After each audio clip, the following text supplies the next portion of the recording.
I stood at the polished mahogany pulpit of St. Jude Cathedral, looking down at the sea of frozen faces. The silence in the massive sanctuary was so heavy, it felt like it could crush a man. My stepdaughter Stephanie stood at the altar, looking like a trapped animal in her $15,000 custom lace gown.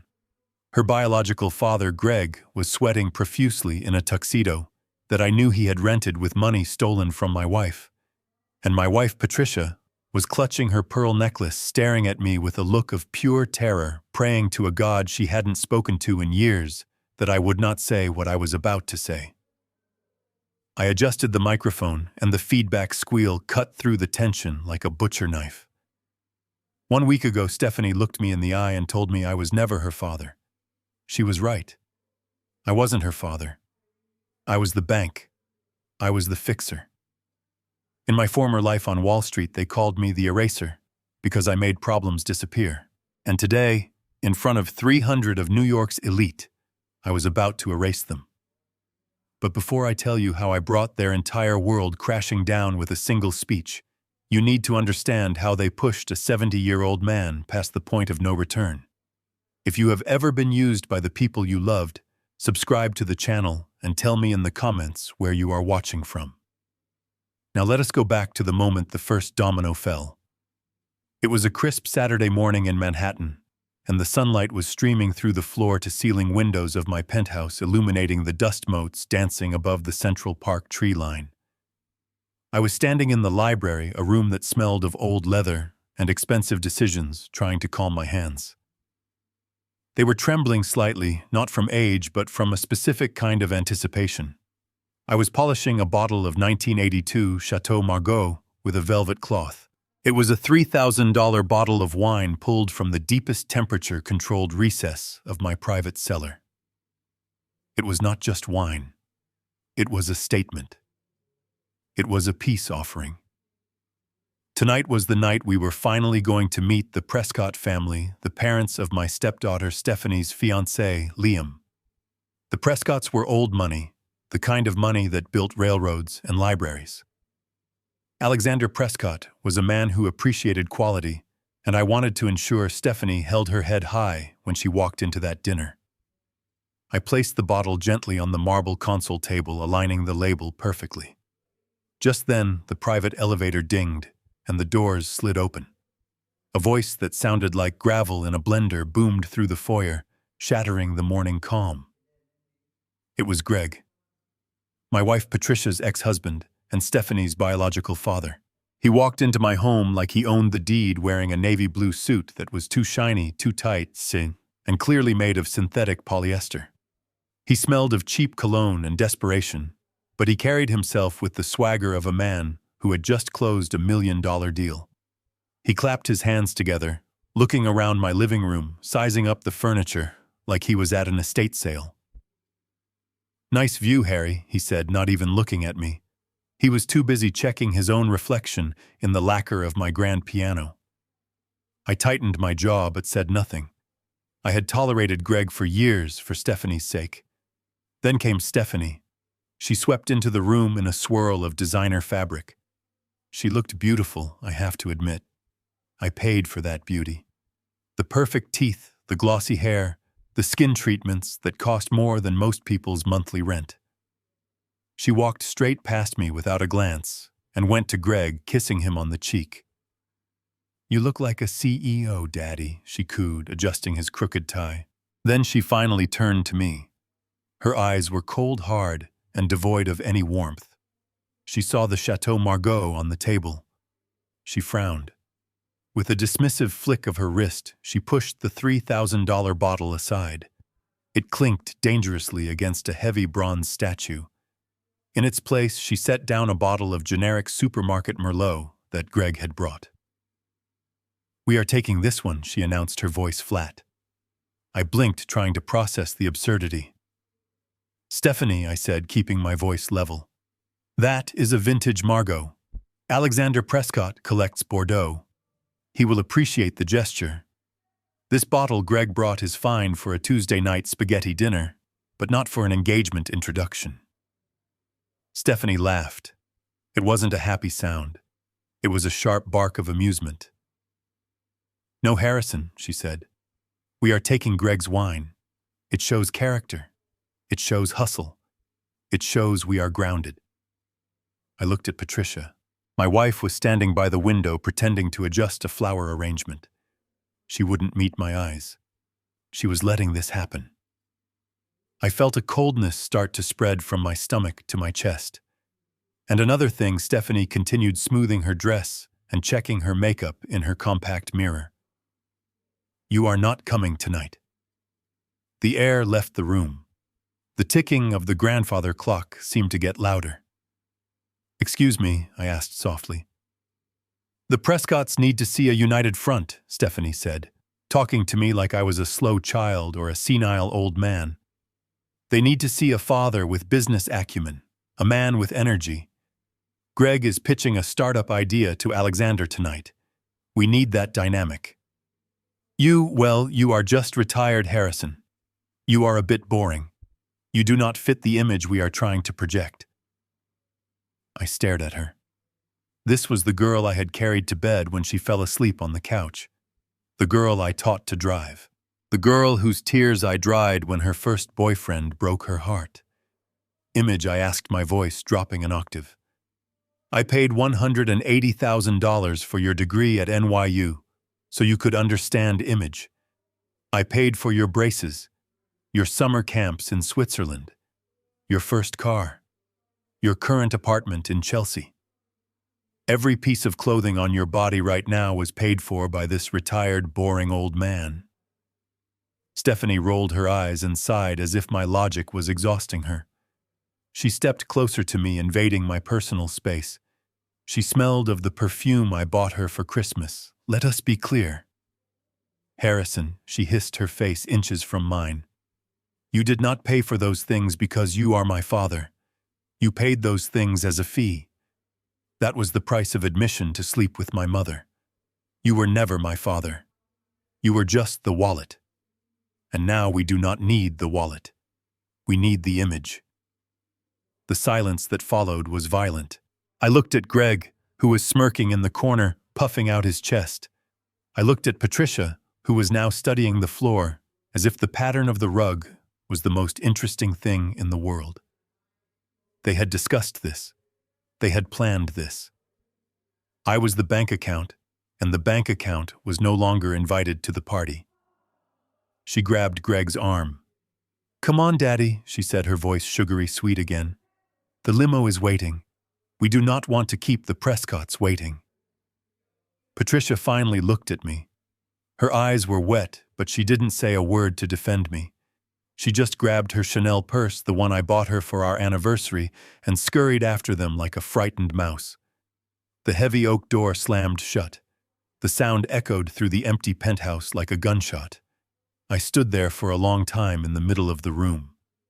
I looked at the rejected bottle of Margot pushed to the side like garbage. Then I looked down at the desk. There sat a check I had written earlier that morning. It was for $65,000 payable to St. Jude Cathedral, the non-refundable deposit for Stephanie's dream wedding venue. It was sitting right there waiting to be mailed. I picked up the check. I looked at my signature. It was steady, firm, and authoritative. I walked over to the window and looked out at the park. Below me, millions of people were going about their lives, oblivious to the betrayal happening in the sky. I didn't cry. I didn't throw the bottle against the wall. I felt a shift inside me, a click, like a safety being disengaged on a weapon. I walked over to my desk and sat down in my leather chair. I opened the bottom drawer and pulled out my secure laptop. It was the machine I used for my consulting work, the machine that held the codes and the contacts from a 40-year career in high-stakes finance. Stephanie was right about one thing. I was retired, but she was wrong about everything else. I wasn't just a wallet. I was the man who cleaned up the mess when Lehman Brothers collapsed. I was the man billionaire families called when their sons got into trouble. I was the eraser. And if they wanted to treat me like a transaction, I was going to show them what happens when the transaction is declined. I picked up the $65,000 check again. I didn't tear it up. That would be too emotional, too messy. Instead, I opened my banking app. I watched the cursor blink. They wanted to cut me out. Fine. I would do the cutting. I poured myself a glass of the $3,000 wine. I didn't drink it. I just watched the deep red liquid settle in the glass. It looked like blood. I took a sip. It tasted like iron and justice. The game had started, and they didn't even know they were playing against the house. I did not cry. Tears are for people who have run out of options, and I had plenty of options. I simply sat there, in the silence of my penthouse, the only sound being the low hum of the server in my secure office. It was a familiar feeling, a cold clarity that washed over me, pushing aside the hurt and the betrayal. In my career on Wall Street, emotions were liabilities. When a company was bleeding out, you didn't weep for it. You cauterized the wound. You cut the dead weight. I took a deep breath, inhaling the scent of the expensive leather chair that Stephanie had once told me smelled like old people. I opened my laptop. The screen glowed with the blue light of my secure banking portal. It was time to go to work. It was time for the eraser to clock in. My fingers moved across the keyboard with the precision of a concert pianist. First on the list was the financial lifeline I had extended to Stephanie years ago. I navigated to the credit card management tab. There it was. The American Express Centurion card, the black card. It was a supplementary card linked to my primary account, but Stephanie carried it as if it were a royal scepter.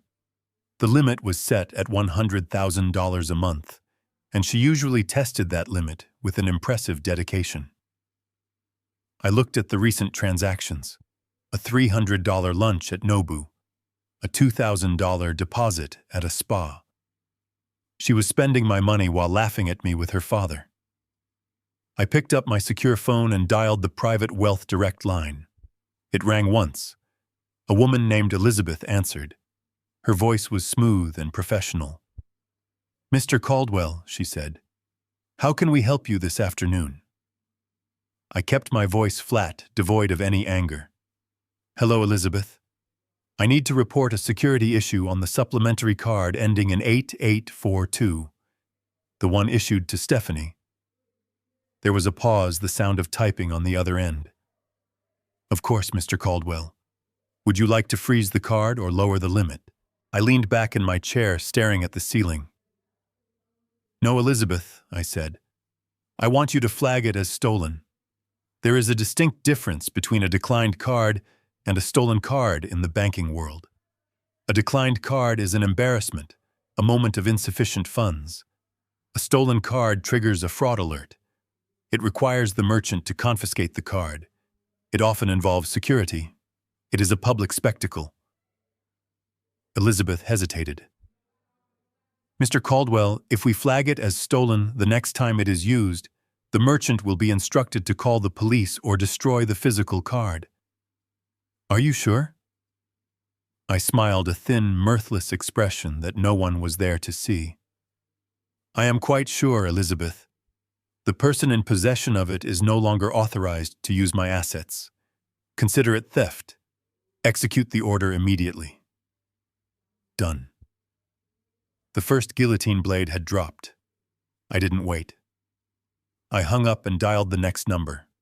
This one was to the Porsche dealership in Greenwich. I knew the general manager, a man named Robert, who had sold me cars for 20 years. He answered on the second ring, sounding cheerful. "Harry, good to hear from you. The Macan Turbo is in. The chalk-white paint looks incredible. We were just prepping it for the ribbon. It was the wedding gift. $95,000 of German engineering that Stephanie had demanded because her friends drove Range Rovers and she wanted to be different." "Robert," I said, cutting through his sales pitch, "I need you to cancel the order." The silence on the other end was heavy. "Cancel it," Robert repeated, confused. "But Harry, it is a custom spec. We have already registered the paperwork. The wedding is in a week. I swirled the wine in my glass, watching the red vortex. There will be no car, Robert. The wedding gift is rescinded. I understand there is a non-refundable deposit of $10,000. Robert stammered. Yes, Harry, I cannot refund that. It is company policy. I don't want the money back, Robert. I want you to take that $10,000 and donate it to the Inner City Youth Mechanics program. Put it in my name. And if Stephanie or anyone from the Prescott family calls about the car, tell them the financing fell through. Tell them the buyer backed out. Tell them whatever you want, just make sure that car does not leave your lot. I hung up before he could argue. The car was gone. Now for the roof over her head. This was the one that would hurt the most, because Stephanie truly believed she was untouchable here. She lived in a studio apartment in Chelsea, a trendy, light-filled space with a terrace. She told everyone it was her mother's apartment, an investment property Patricia had bought years ago. That was a lie. I bought it through a holding company 3 years ago so Stephanie would have a safe place to live after graduation. Patricia's name wasn't on a single document. It was my property managed by my lawyer, Thomas. I called Thomas. It was Saturday, but Thomas always answered my calls. He knew my billable hours put his kids through private school. Harrison, he said, sounding surprised. Is everything all right? I went straight to the point. Thomas, I need you to draft an eviction notice for the Chelsea property. The tenant is Stephanie. Thomas coughed. Your stepdaughter, Harrison in New York. Eviction is a nightmare. It takes months. You can't just throw her out. I don't need a legal eviction, Thomas, I said, my voice dropping to a whisper. I need a notice to quit, based on breach of contract. The lease agreement states that the property is for residential use only. I happen to know she has been running a side business, selling luxury handbags out of that apartment. That is a commercial violation. It is grounds for immediate lease termination. Serve her the papers on Monday morning. I want her to know that the ground she walks on belongs to me. Thomas was silent for a long moment. You are going to nuclear war, Harrison, he said softly. I didn't respond to the observation. Just do it, Thomas, and change the locks the minute she is out. I placed the phone down on the mahogany desk. My heart rate hadn't even increased. I felt a strange sense of detachment, like I was moving pieces on a chessboard rather than destroying my family. But they had destroyed the family first. I was just clearing the wreckage. I picked up the glass of Chateau Margaux. It was breathing nicely now. I took a slow sip, savoring the complex notes of dark cherry and oak. It was a wine meant to be shared with friends with family. Now it was just fuel for the work ahead. My phone vibrated on the desk. The screen lit up with a notification from my banking app. I looked down. It was a transaction alert. A charge of $4,500 was being attempted at Bergdorf Goodman, the luxury department store on Fifth Avenue. Stephanie was shopping. She was probably picking out shoes to match the dress she couldn't afford, or perhaps a handbag to impress the Prescotts. I watched the screen. The processing circle spun for a second, 2 seconds. Then the notification turned red. Transaction declined. Reason stolen card. Code 05. Contact law enforcement. I imagined the scene. Stephanie standing at the counter, the sales associate looking at her with pity and suspicion, the security guard taking a step closer. The shame would be instant. The humiliation would be public. She would call her mother. Her mother would call me. But my phone was already on silent. I took another sip of wine. The liquid was warm and rich in my throat. I looked out the window at the city skyline, the lights beginning to twinkle in the twilight. They wanted an image. They wanted a businessman. Well, they just got one. The eraser was back in business, and the first transaction had just been processed. The elevator doors slid open with a soft pneumatic hiss at 12:15 in the morning. I was sitting in the living room with a single reading lamp illuminated, pretending to read a biography of Churchill. but in reality I had been counting the minutes. Patricia and Stephanie spilled into the penthouse foyer on a wave of artificial euphoria and expensive champagne fumes. They were laughing that high-pitched performative laughter that people use when they want to convince themselves and everyone within earshot that they have just had the night of their lives. They kicked off their heels, leaving them scattered on the Italian marble floor like debris from a shipwreck. Stephanie spotted me sitting in the wingback chair, and her smile didn't falter. It just sharpened. She looked triumphant. Her makeup was still flawless, but her eyes had the glassy sheen of too much alcohol. "Oh, you are still up, Harrison?" she said, breezing past me toward the kitchen island. "You missed an incredible evening. Truly incredible. It is a shame you decided to be well you." Patricia followed her, looking exhausted, but forcing a bright, brittle smile. She wouldn't look me in the eye. She busied herself with pouring a glass of water, her movements jerky and nervous. "It went very well, Harry," she said to the sink. "The Prescotts are lovely people. Very down to earth for billionaires." I closed my book and placed it on the side table. "And Greg," I asked, my voice neutral. "How did our aspiring entrepreneur fare in the Shark Tank?" Stephanie spun around, a bottle of sparkling water in her hand. "He was magnificent," she declared. "Alexander Prescott absolutely loved him. They were bonding over cigars for an hour." "Dad, I mean, Greg has this natural charisma that you just do not have, Harrison."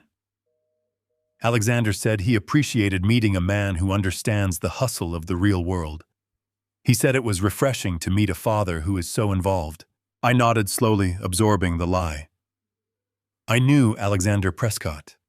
I had known him for 30 years.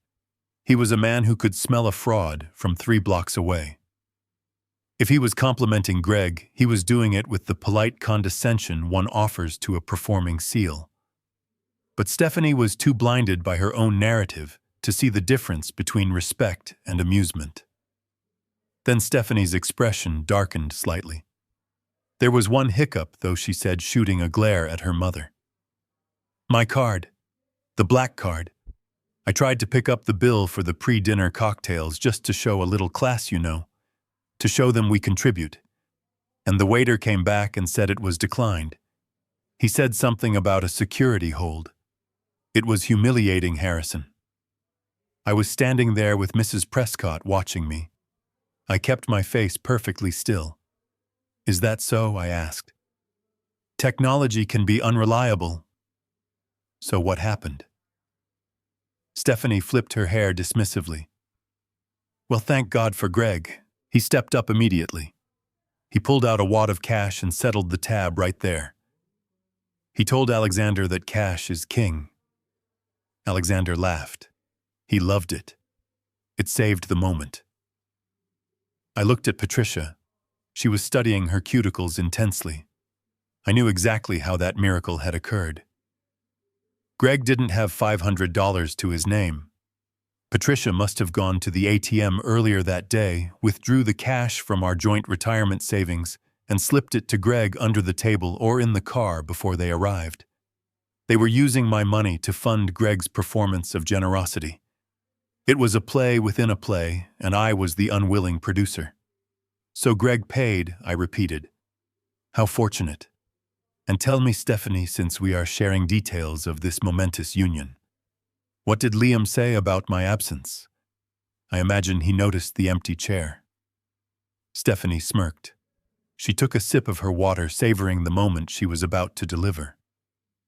Oh, Liam, she said casually. He was actually relieved. He told me privately that he was glad he didn't have to make polite conversation with a retiree all night. He said he prefers dynamic people. He and Greg are planning a golf trip. He said, and I quote, "It is nice to have a father-in-law who is still in the game." He didn't miss you at all, Harrison. Nobody did.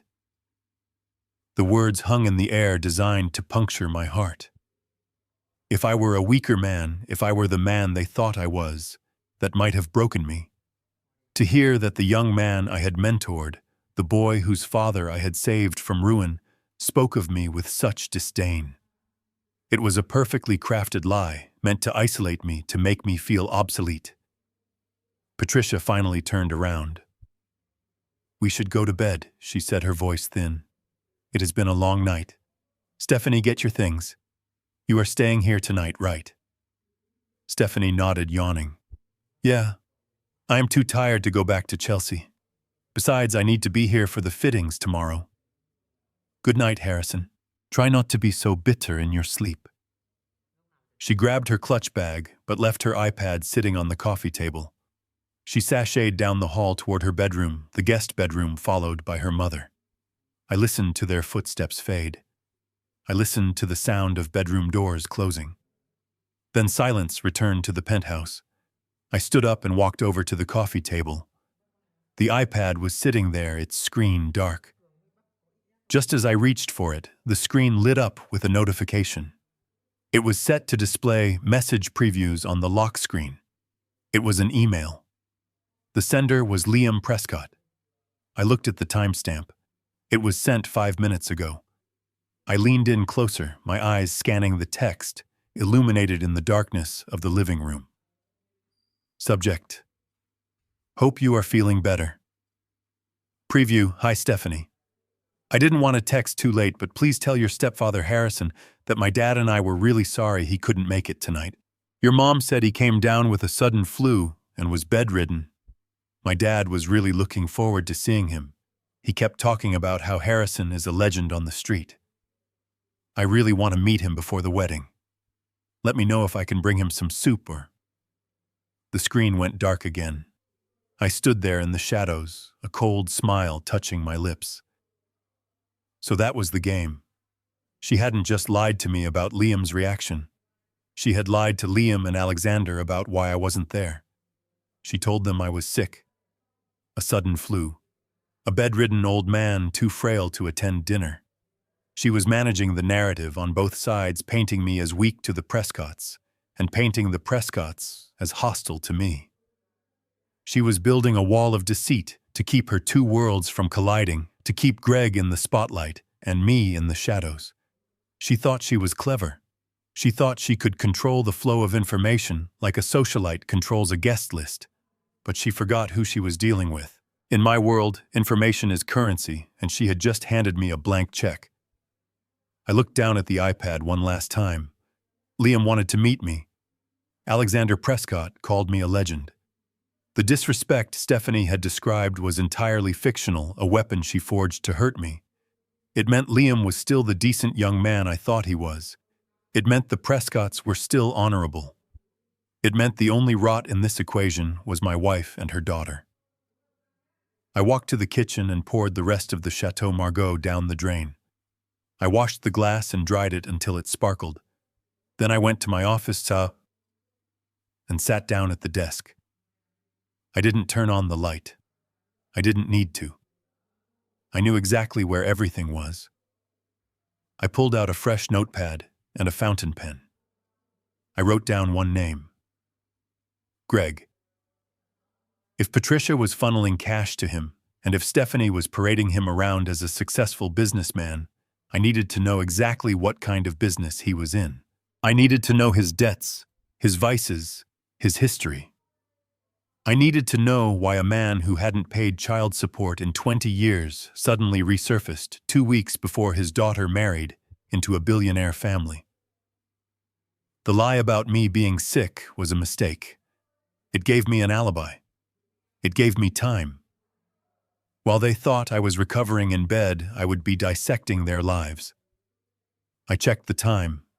It was 1 a.m. The private investigator I used for corporate background checks, a former Mossad agent named Cohen, never slept. I picked up the phone. It was time to find out exactly how much Greg's rented tuxedo really cost.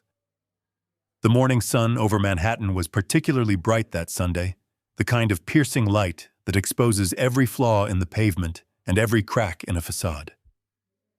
I sat at my breakfast table enjoying a cup of Ethiopian coffee and a croissant.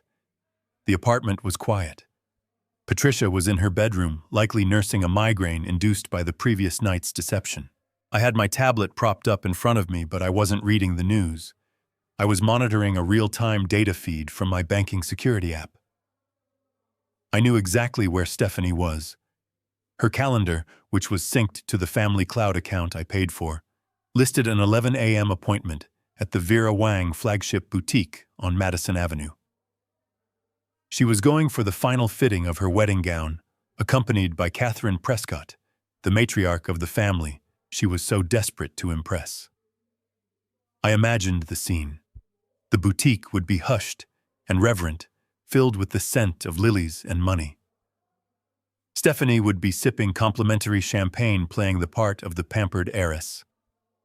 Catherine Prescott would be sitting on a velvet settee, watching with that critical hawk-like gaze that terrified social climbers. Catherine was a woman who could spot a fake diamond from across a ballroom, and today she was about to get a very close look at a fake person.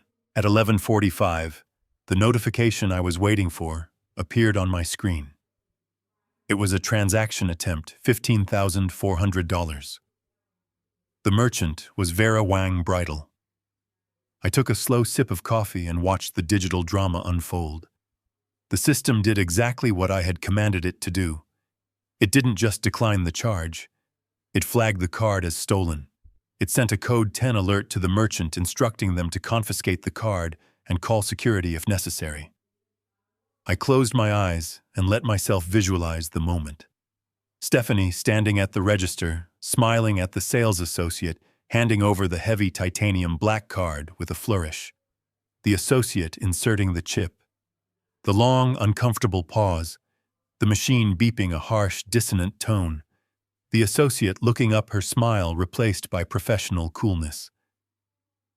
"I am sorry, miss, but this card has been reported stolen."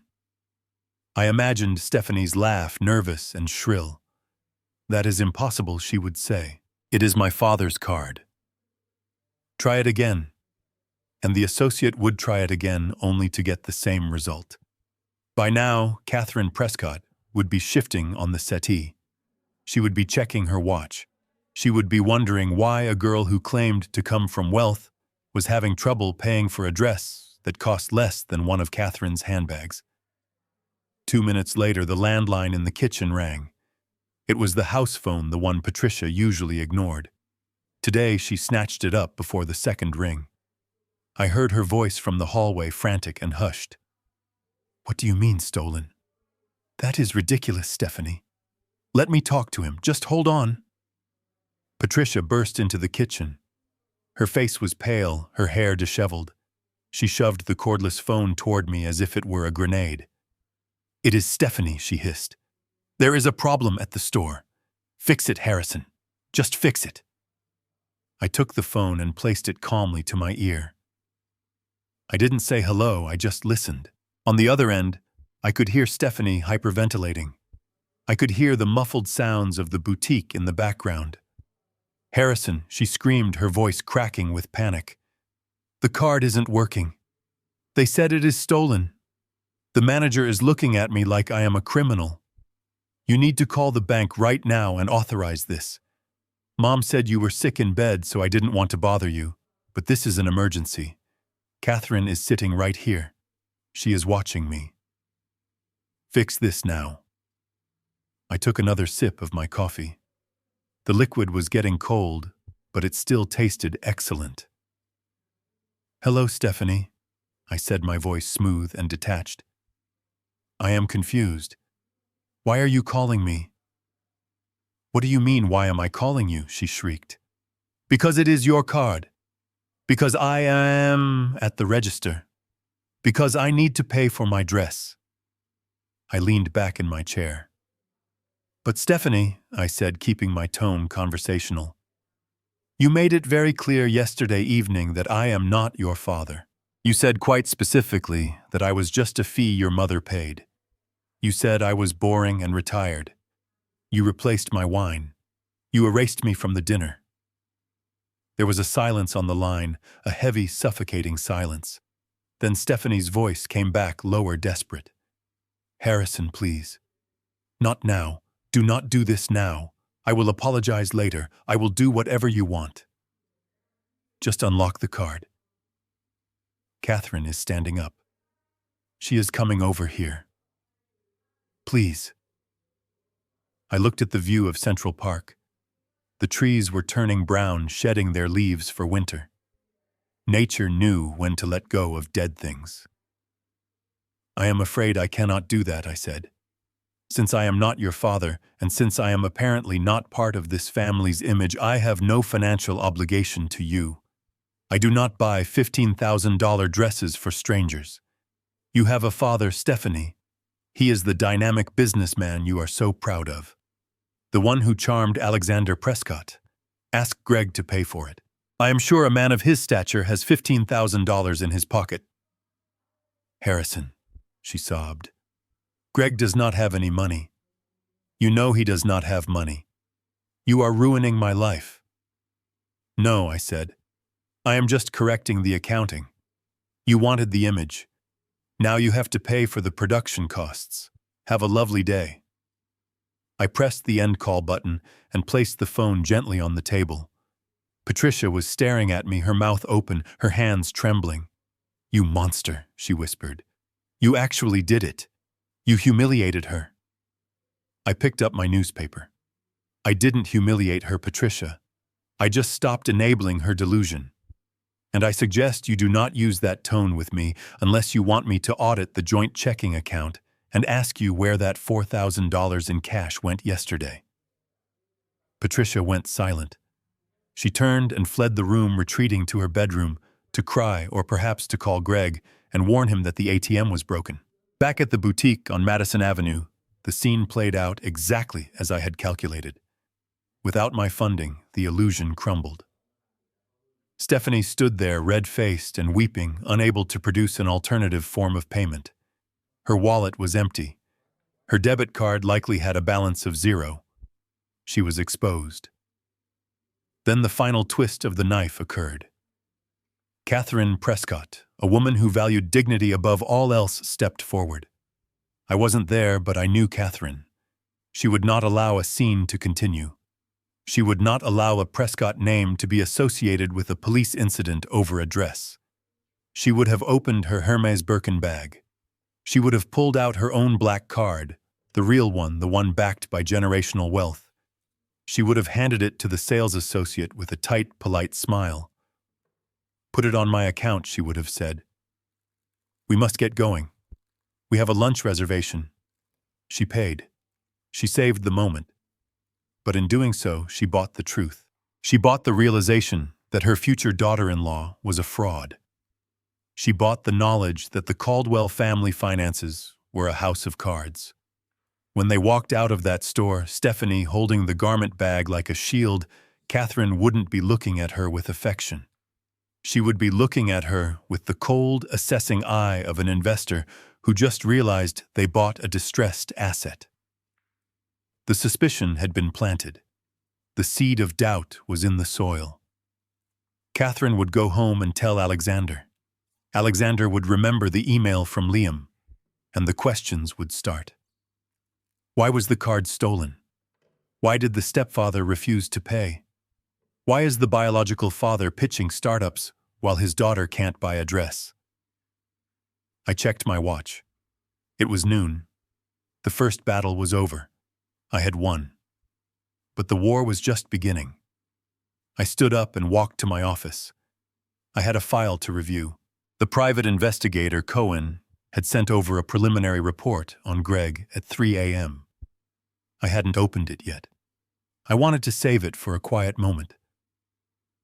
I sat at my desk and clicked on the encrypted file.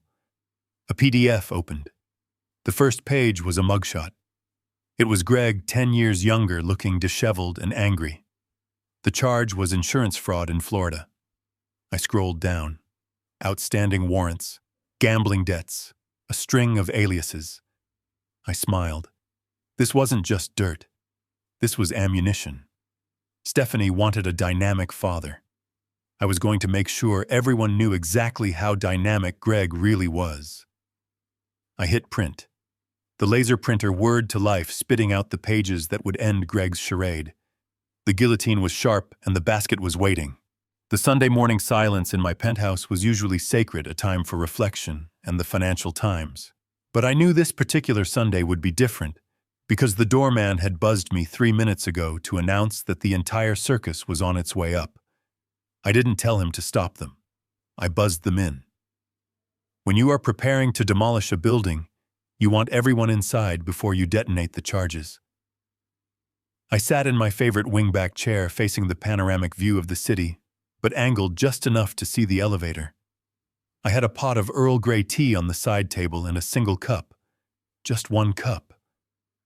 In the past, Patricia would have scurried around setting out coasters and offering sparkling water, but today there would be no hospitality.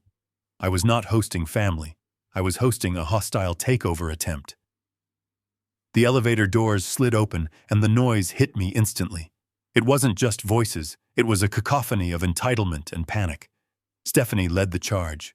She stormed into the living room, her heels striking the floor with the heavy thud of someone who wants to break the marble. She was wearing oversized sunglasses likely to hide the puffiness from yesterday's tears, but she ripped them off the moment she saw me. Behind her trailed Patricia, looking pale and terrified, wringing her hands like Lady Macbeth trying to wash off a spot. Then came Greg, strutting in with his chest puffed out, trying to look authoritative in a polo shirt that was 2 sizes too small. And bringing up the rear was Liam. He looked uncomfortable, his eyes darting around the apartment, taking in the tension. He was the only one who seemed to realize he was walking into a war zone. Stephanie didn't even say hello. She marched right up to my chair and threw her Hermes Birkin bag onto the floor. It landed with a heavy thud right next to my slippers. "You are a sad, pathetic little man, Harrison," she screamed, her voice shrill enough to shatter crystal. "Do you have any idea what you did yesterday? Do you have any idea how much you humiliated me? You committed financial abuse, Harrison. That is what my lawyer calls it. You cut me off in the middle of a transaction to exert control. It is sick." I didn't look up. I turned the page of the newspaper, the crisp sound of the paper cutting through her tirade. I adjusted my reading glasses and focused on an article about emerging markets in Southeast Asia. Stephanie wasn't done. She stepped closer, her shadow falling over my paper. "Catherine Prescott had to pay for my dress, Harrison. She had to take out her card because you decided to play games. She looked at me like I was a charity case. Do you know how hard I have worked to build this image? Do you know how hard I have worked to get into this family? And you tried to torch it all because your feelings were hurt over a bottle of wine." Patricia rushed forward, then placing a hand on Stephanie's shoulder, but looking at me with pleading, wet eyes. "Harry, please stop this," she begged. "You are taking this too far. We are a family. You can't just destroy her future because of a disagreement. Think about what you are doing. You are going to ruin the wedding. You are going to ruin everything we built."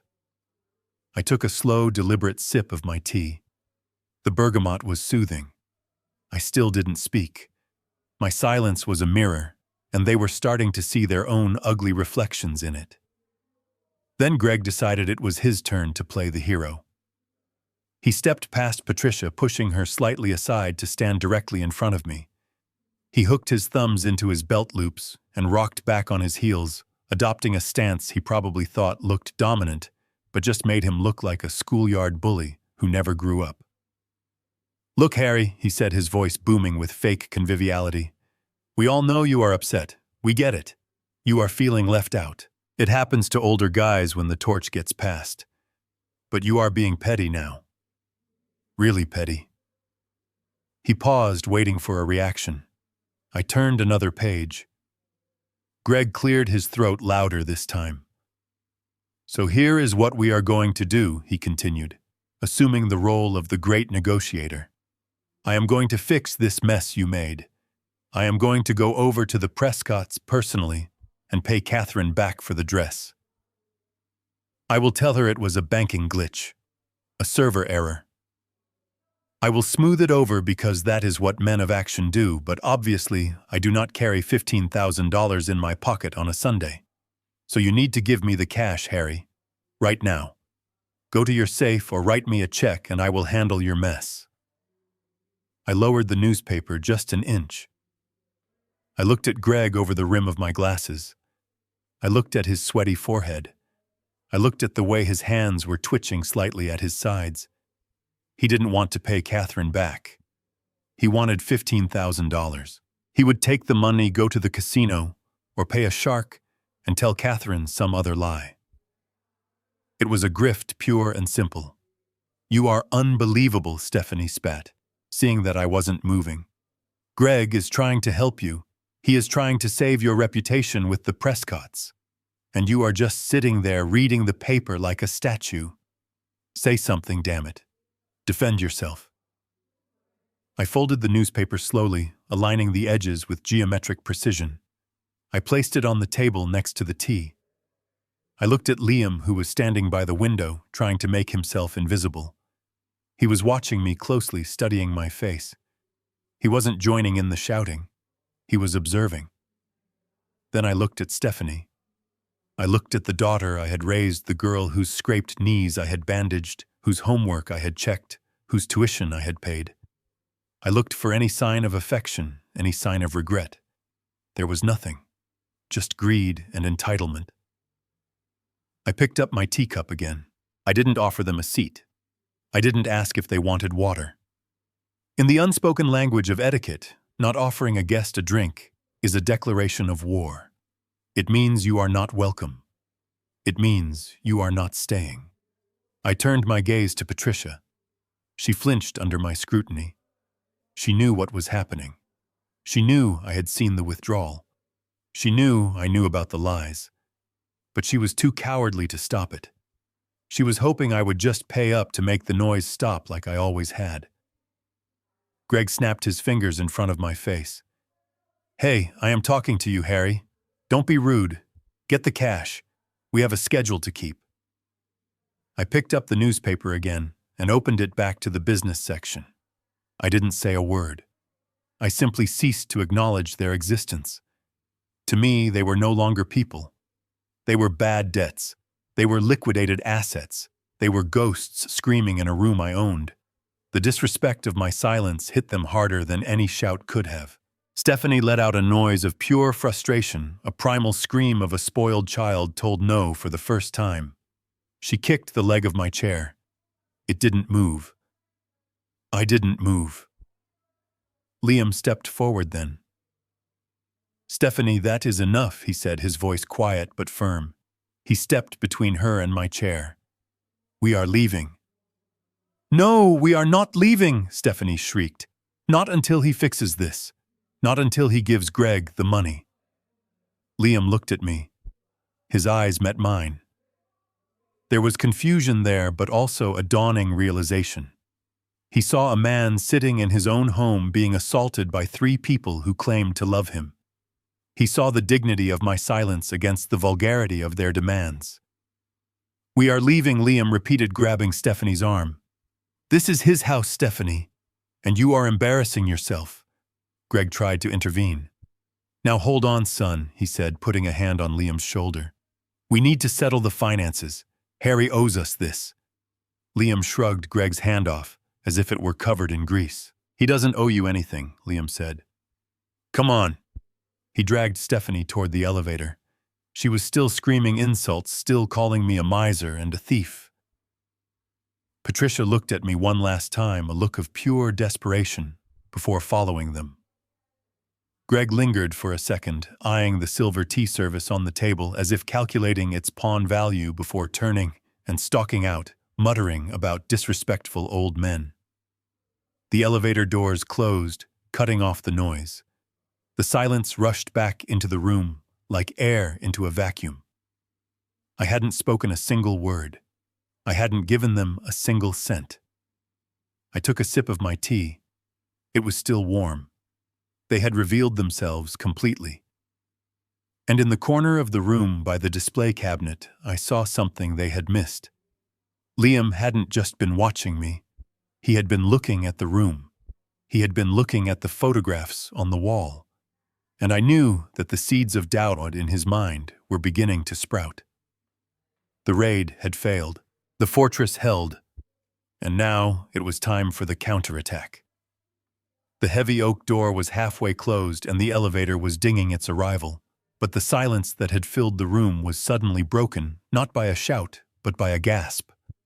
It was a sharp intake of breath that sounded like someone had just been punched in the gut.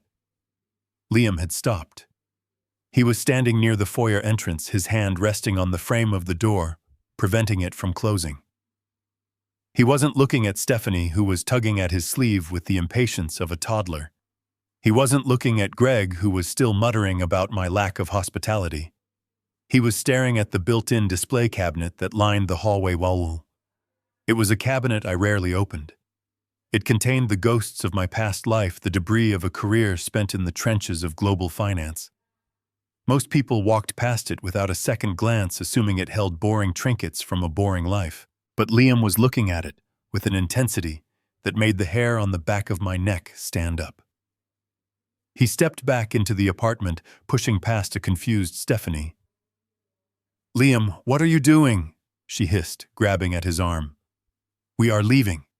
This place smells like old man and failure. Let us go." Liam shook her off again, this time with more force. He didn't even look at her. He walked slowly toward the cabinet, his eyes fixed on the bottom shelf. I sat in my chair, my teacup paused halfway to my mouth, watching him. I knew exactly what was on that shelf. He leaned in close, his nose almost touching the glass. He was looking at a fountain pen. It wasn't just any pen. It was a heavy black Mont Blanc lacquer, cracked slightly near the nib. On the side, engraved in silver script, were the words, "Lehman Brothers Risk Management 2008. Next to the pen was a photograph in a simple silver frame. It was black and white, grainy, taken by a candid photographer at a closed-door summit in Washington. In the photo, a younger version of me was shaking hands with the President of the United States. We were both looking grim. It was the night the markets almost died. And tucked behind the photo was a small lucite block, the kind used to commemorate closing a deal. Inside the block was a tombstone card that read Project Phoenix Prescott Trust Restructuring 2009. I saw the color drain from Liam's face. It started at his jaw and washed up to his hairline, leaving him as pale as the marble floor. He blinked once, twice, trying to reconcile the image in his head with the man sitting in the wingback chair. He turned around slowly. His movements were mechanical, like a man in shock. He looked at me.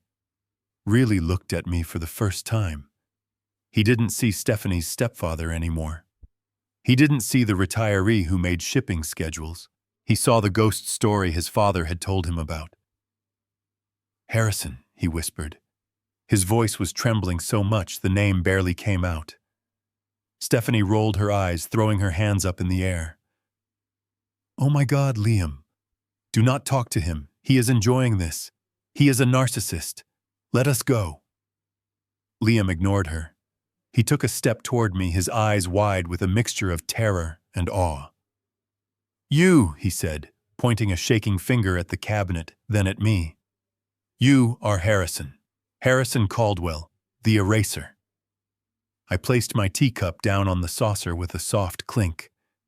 I didn't stand up. I didn't smile. I just held his gaze with the cold, impassive stare that had made grown men cry in boardrooms. Liam swallowed hard, his Adam's apple bobbing in his throat. "My father," he stammered. "My father talks about a man named Harry.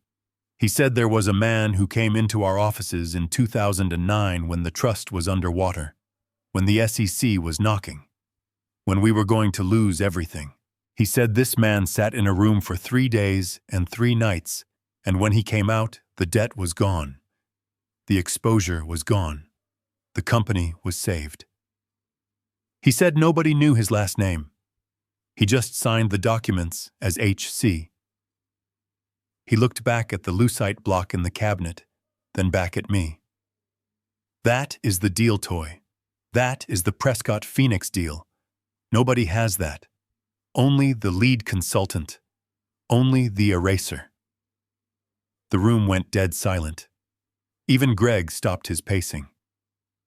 Patricia looked from Liam to me, her eyes darting nervously, trying to understand why the atmosphere had shifted from anger to reverence.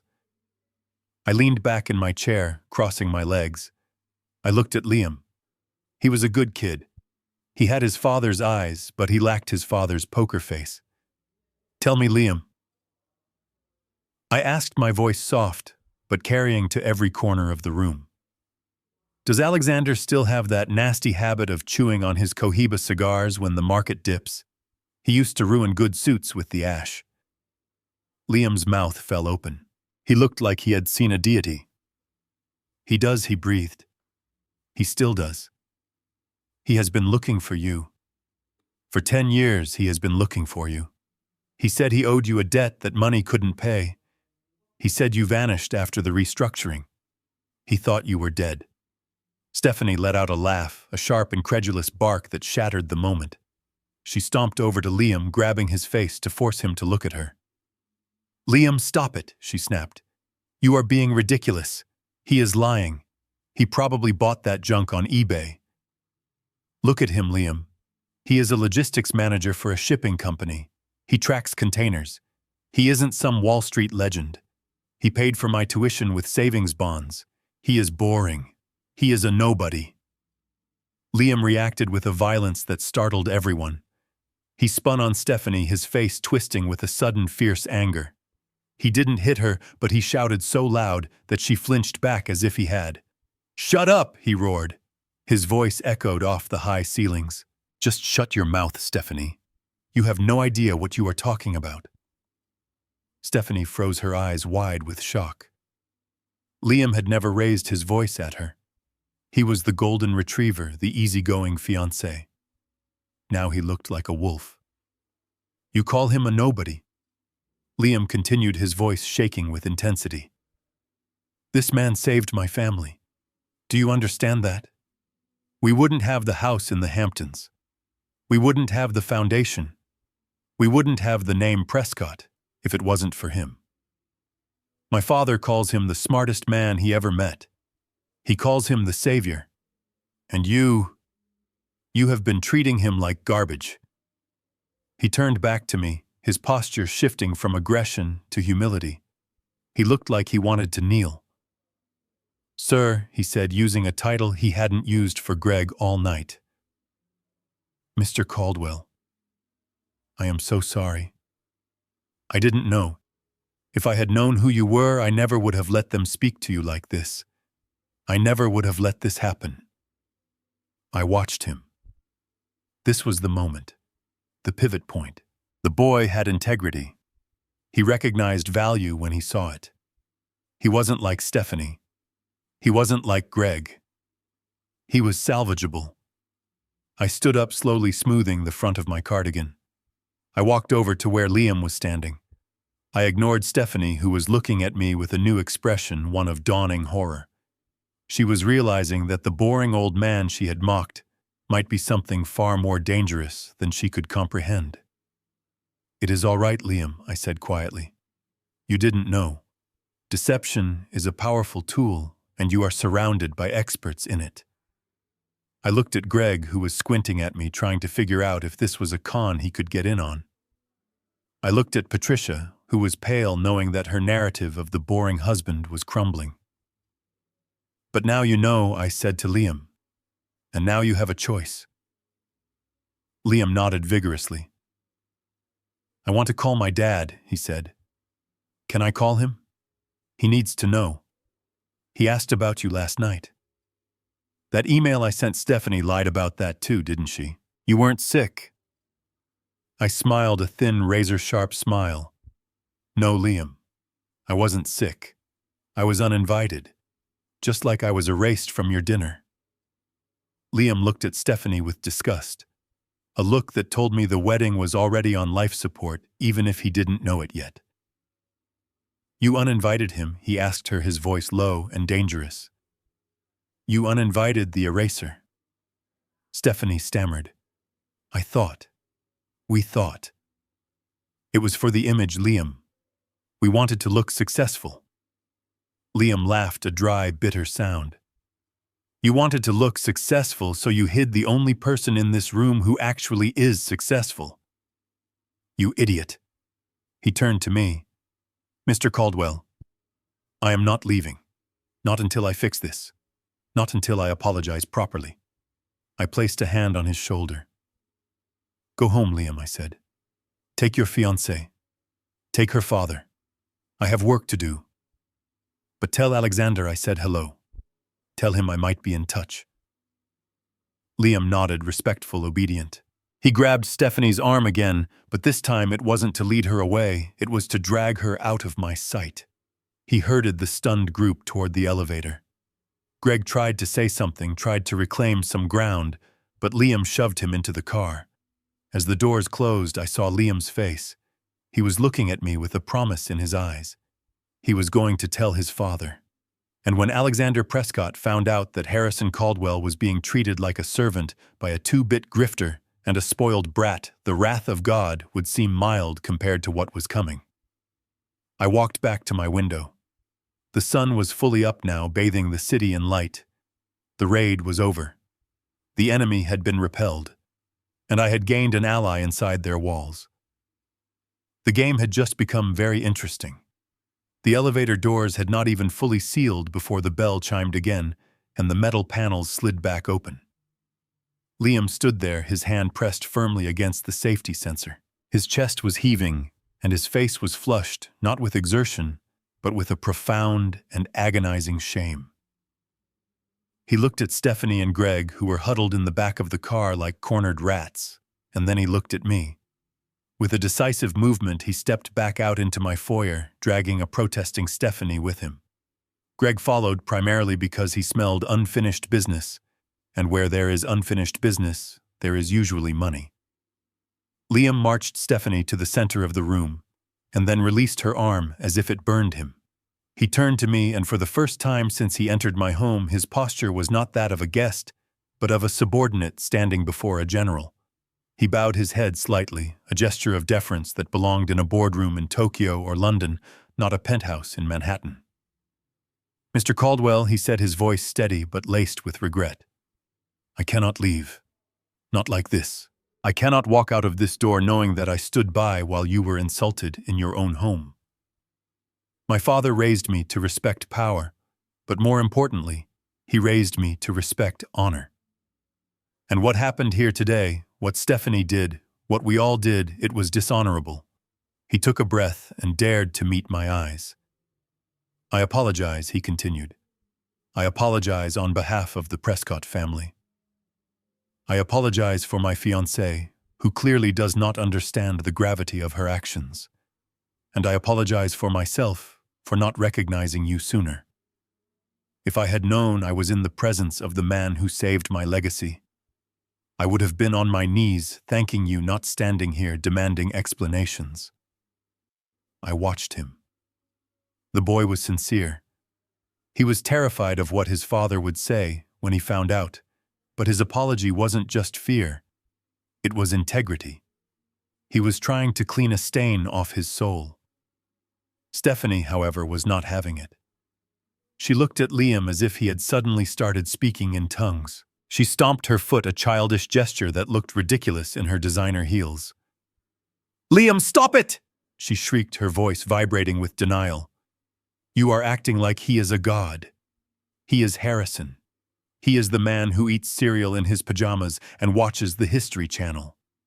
You are being scammed, Liam. Can't you see it? He planted those things in the cabinet. He is manipulating you. He is just a bitter old man who is jealous of my real father. She pointed a manicured finger at me. You are a fraud, Harrison, she spat. You are trying to steal my moment. You are trying to make Liam think you are important so he will side with you. But it won't work. Greg is 10 times the man you are. Greg is a visionary. You are just a checkbook that decided to snap shut. Liam spun on her, his eyes blazing.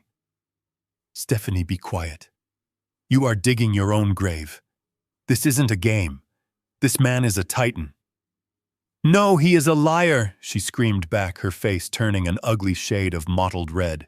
He is just trying to save face because he can't afford the wedding anymore. That is it, isn't it, Harrison? You are broke. That is why you cut the cards. That is why you canceled the car. You ran out of money, and now you are inventing this war hero backstory to cover up your failure. I didn't react to her insults. They were the desperate flailing of a drowning swimmer. I looked past her directly at Liam. I saw the conflict in his eyes, the struggle between his love for this woman and the reality crashing down around him. Liam, I said, my voice calm and authoritative. You are a good man. You have your father's spirit. If you wish to marry this woman, that is your choice. I will not stop you. I will not stand in the way of your happiness if you believe she is your happiness. Stephanie smirked, crossing her arms triumphantly. See, she said to Liam. He is backing down. He knows he lost. I held up a hand, and the motion silenced her instantly. However, I continued, my eyes locking onto Liam's. There is a condition to my non-interference. Since I am a fraud, since I am broke, and since I am evidently not this girl's father, I am officially closing the bank of Harrison. I walked over to my desk. The check for $65,000 was still sitting there right where I had left it. I picked it up. The paper made a crisp sound in the quiet room. This I said, holding up the check so they could all see the amount and the payee. Is the deposit for St. Jude Cathedral. It was due tomorrow to secure the date. It covers the venue, the choir, the flowers, and the security. It is non-refundable and it is essential. Without this check, there is no wedding at St. Jude. Greg's eyes widened. He licked his lips, his gaze fixed on the piece of paper as if it were a winning lottery ticket. I looked at Stephanie. You want a dynamic father. You want a man of action. You want the world to see you are a Prescott. Well, you can have all of that. I ripped the check in half. The sound was violent in the silence. Reap. Then I put the two halves together and ripped them again. I dropped the confetti of expensive paper into the wastebasket. I called the diocese this morning. I said, my voice dropping to a whisper that carried more weight than a shout. I canceled the reservation. The date is open. The venue is gone. Stephanie gasped, her hands flying to her mouth. You didn't, she whispered. You couldn't. That is my dream venue. The invitations are already printed.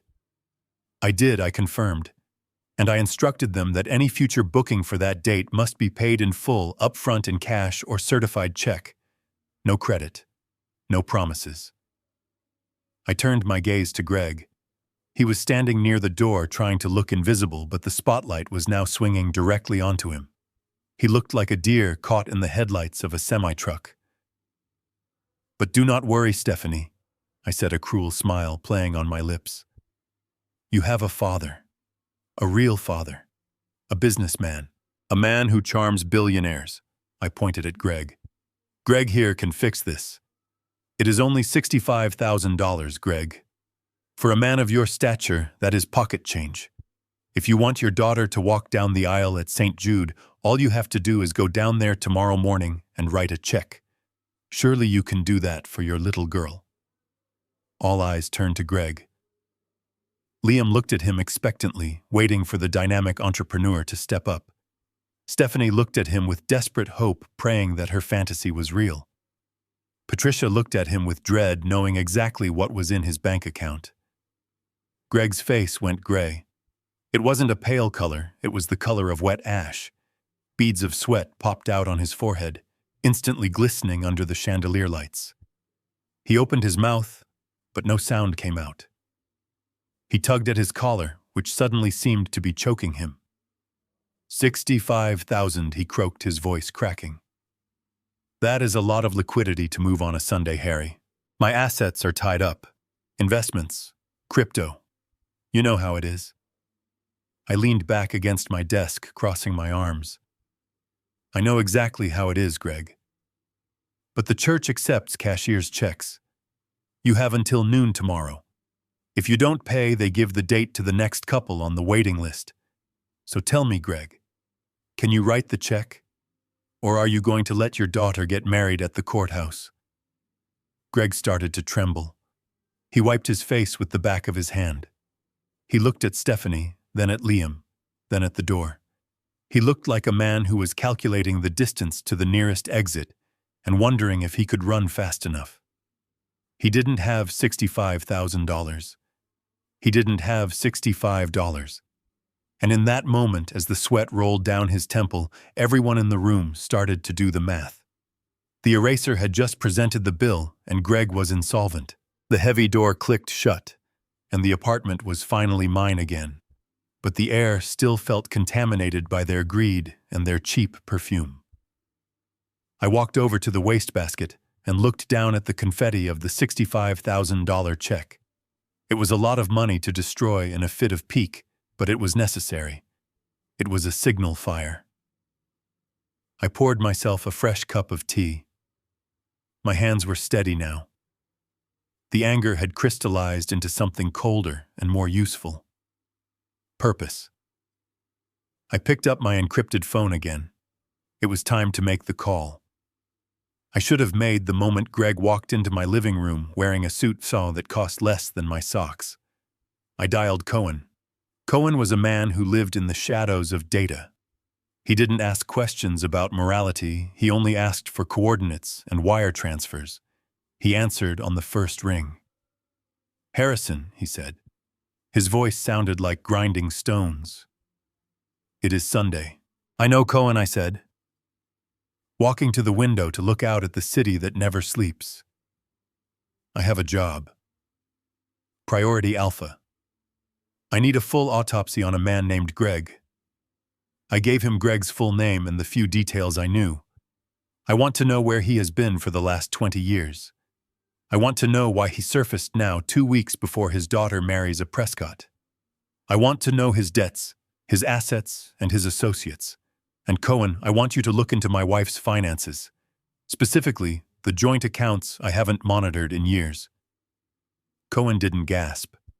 He didn't ask why I was investigating my own wife. He just typed.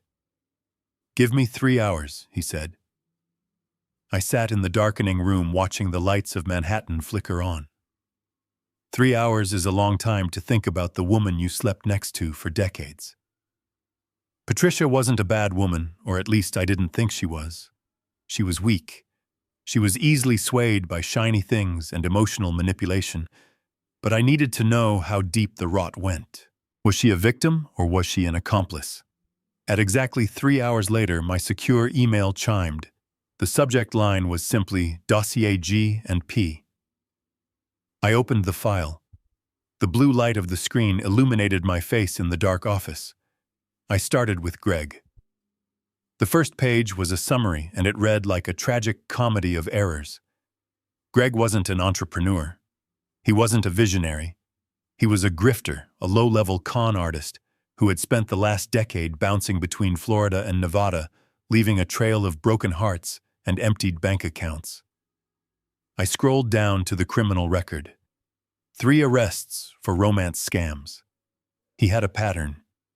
He would find vulnerable divorced women, usually with a little bit of savings, charm them with stories of high-yield investments and exclusive business opportunities, and then vanish the moment the check cleared. He had served time in a minimum security facility in Tallahassee in 2015. But that wasn't the smoking gun. The smoking gun was the financial distress section. Greg was currently underwater, deeply underwater.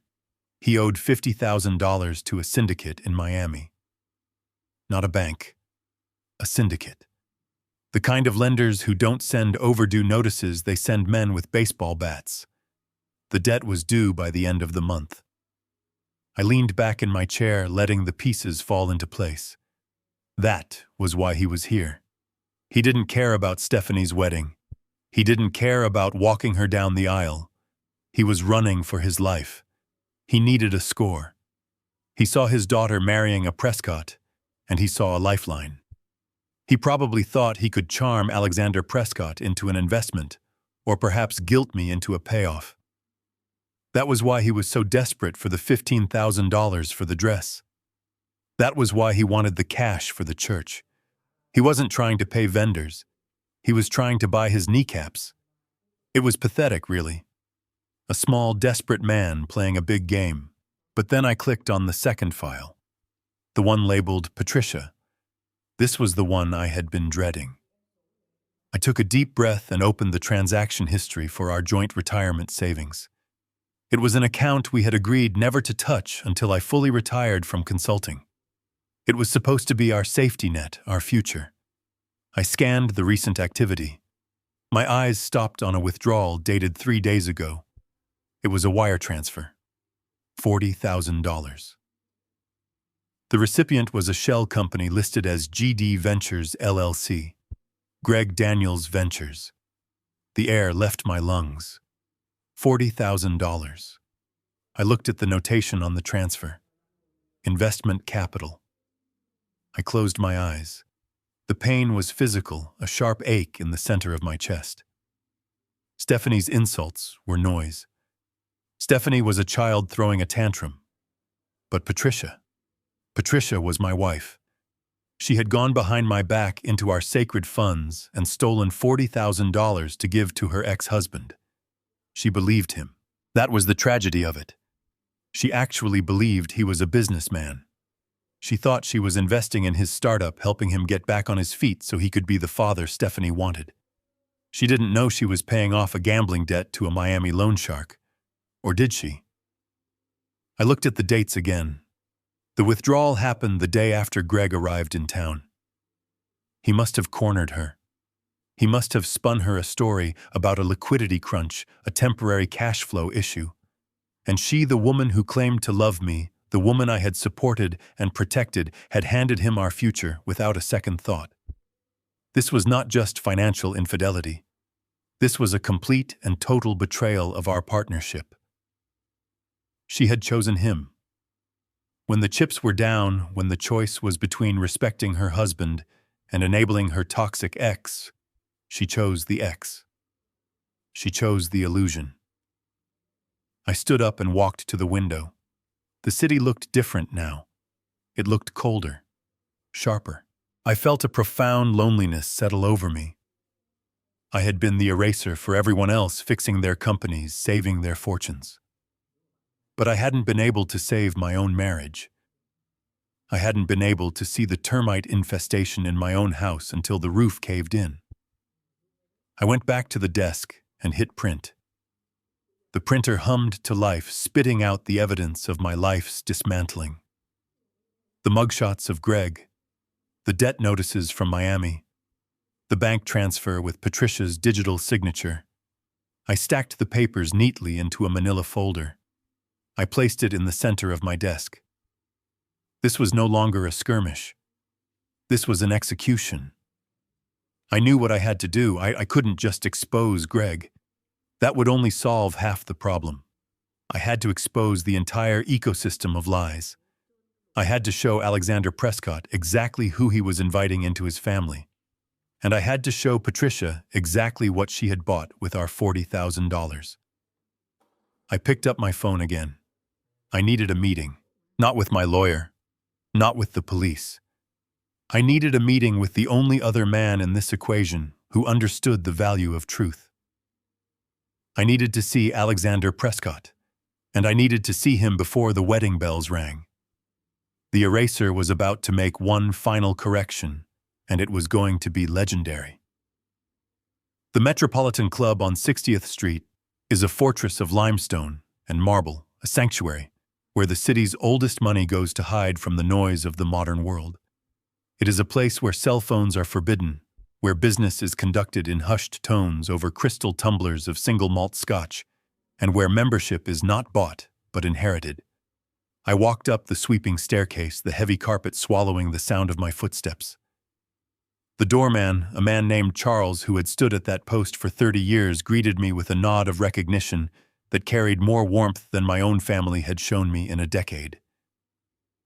"Good to see you again, Mr. Caldwell," he said, opening the double doors to the library. "It has been too long. It had been too long. Since my retirement, since I became just a husband and a stepfather, I had drifted away from this world. I had traded the power of this room for domesticity, thinking I was trading up. I was wrong. Walking back into the library with its towering bookshelves and the scent of old paper and beeswax, I felt a part of myself click back into place. I wasn't just Harrison, the retired logistics manager here. I was a member. I was a peer. I spotted Alexander Prescott immediately. He was sitting in a leather armchair near the fireplace, his profile illuminated by the flickering flames. He looked older than the last time I saw him, his hair thinner, his shoulders slightly more stooped, but the eyes were the same. They were the eyes of a man who had stared down market crashes and hostile takeovers without blinking. He was nursing a drink, staring into the fire, lost in thought. I walked over and cleared my throat softly. Alexander looked up. For a second he looked confused, as if he were seeing a ghost. And then a genuine smile broke across his weathered face. He stood up faster than a man of his age should be able to, setting his glass down with a clatter. "Harry," he boomed, ignoring the club's rule about hushed voices. "By God, it is really you." He didn't shake my hand. He pulled me into a bear hug, the kind of embrace that knocks the wind out of you. He smelled of expensive tobacco and cedar. It was the hug of a man who thought he had lost a comrade in arms. I patted his back, feeling the solid muscle beneath the bespoke suit. It was the first time in 6 months that another human being had touched me with anything other than contempt or indifference. He pulled back, holding me at arm's length. "Look at you," he said, his eyes scanning my face. "You look remarkably well for a dead man."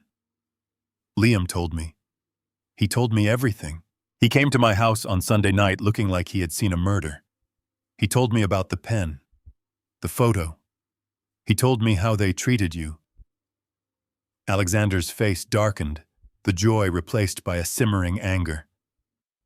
"I wanted to drive over there myself, Harry. I wanted to tear that apartment apart. But Liam said you had a plan. He said you told him to wait. So I waited. But it has been the longest week of my life." I nodded, motioning for him to sit back down. I took the chair opposite him. I ordered a mineral water from the waiter, who appeared silently at my elbow. I needed a clear head. "Liam is a good boy, Alexander," I said. He handled the revelation with grace. He wanted to blow up the wedding right then and there. But I stopped him. Alexander leaned forward, his elbows on his knees. "Why, Harry? Why stop him?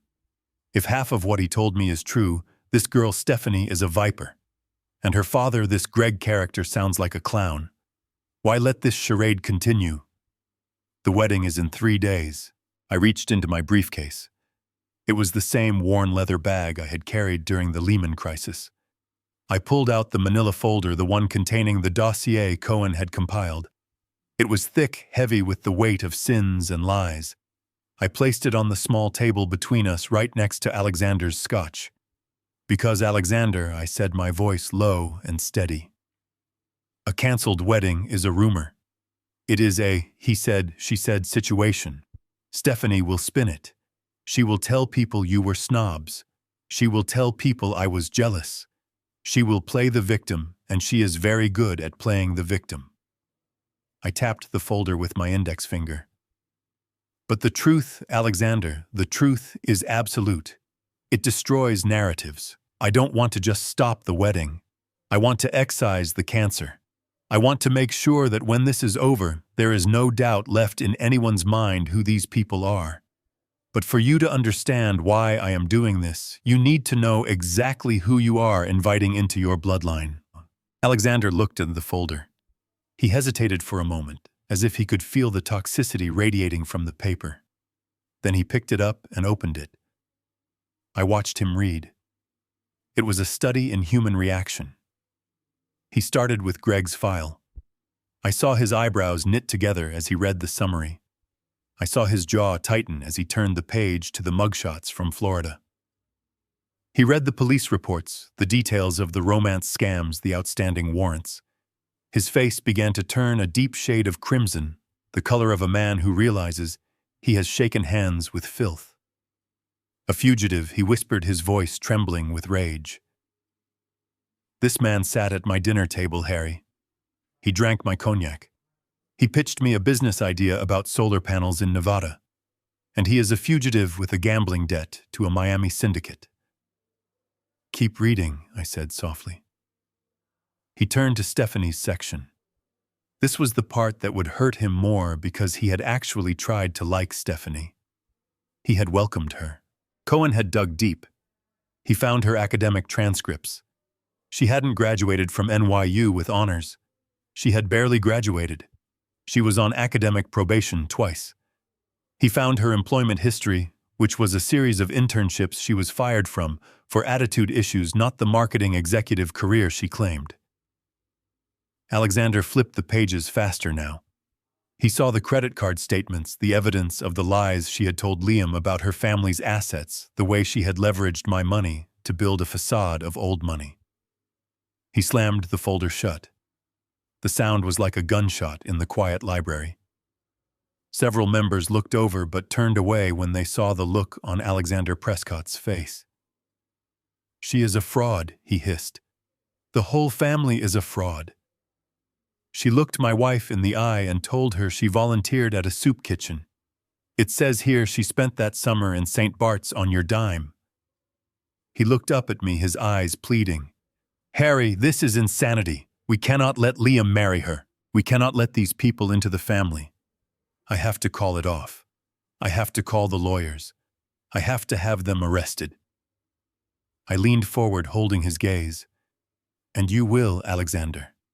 But not today. And not in a lawyer's office where they can cry and beg and sign non-disclosure agreements. I took a sip of my water.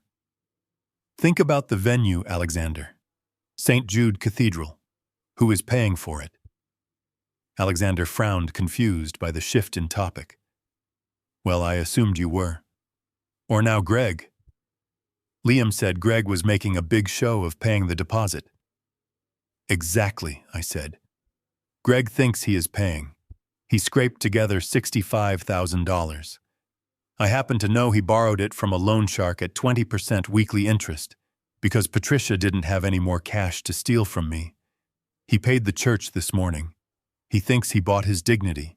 He thinks he bought his way in. I smiled, a cold, humorless expression. If you cancel the wedding now, Greg goes underground. He disappears. He runs from his debts, and he finds another widow to scam. Stephanie plays the heartbroken fiancée and maybe sues you for breach of promise or emotional distress. She walks away with a settlement. Alexander listened intently, his brilliant tactical mind starting to see the shape of my plan. But I continued, if we wait until they are at the altar. If we wait until they are standing in front of God and 300 of your closest friends and business associates.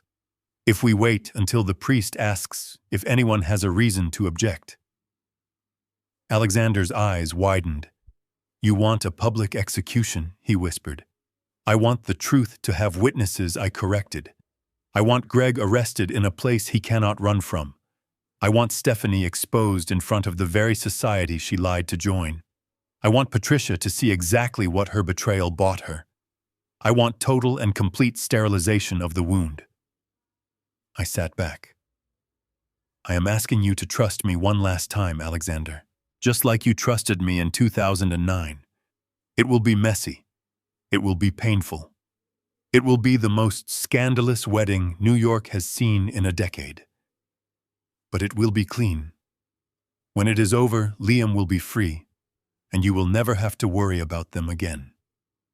Alexander looked down at the folder again. He ran his hand over the leather cover. He took a long drink of his scotch, draining the glass. He set it down with a heavy thud. You are a scary son of a bitch, Harry, he said. But there was admiration in his voice. You always were. That is why I hired you. He stood up and extended his hand. This time it was a handshake, a deal made in the shadows to be executed in the light. Okay, he said. We do it your way. I will play the part. I will smile at the rehearsal dinner. I will shake Greg's hand. I will pretend I don't know he is a criminal. But on Saturday, Harry, on Saturday, I want you to burn it down." I stood up and shook his hand. "Consider it done," I said. Alexander walked me to the door of the club. Before I stepped out into the night, he grabbed my arm. "One thing, Harry," he asked quietly. "Why are you doing this, really? You could just walk away. You have your money. You have your pride. Why go through this theater?" I looked at the streetlights reflecting on the pavement. I thought of the check ripping. I thought of Stephanie's voice telling me I was just a fee. I thought of Patricia stealing our retirement. "Because Alexander," I said, buttoning my coat against the chill. "They didn't just steal my money. They tried to steal my history. They tried to erase me. And nobody erases the eraser." I walked out into the cool night air, leaving Alexander standing in the doorway of his fortress. The trap was set. The bait was taken. Now all we had to do was wait for the rats to come to the feast. The wedding was in 3 days, and I had one final preparation to make. I needed to make sure the police had an invitation. Saturday arrived with the sky the color of slate and a wind that whipped down Fifth Avenue like a reminder that winter was coming. St. Jude Cathedral stood immovable against the gray backdrop, a monument to faith and permanence in a city that usually worshipped neither. I stood across the street for a moment, watching the black limousines arrive. They pulled up to the curb one after another, depositing the aristocracy of New York onto the sidewalk. The women wore furs and diamonds that caught the flat light. The men wore bespoke suits and expressions of polite boredom. It was the wedding of the season, or at least that is what Stephanie had told everyone who would listen. What none of them knew was that they were walking into a crime scene. I adjusted my scarf and crossed the street. I wasn't wearing a tuxedo.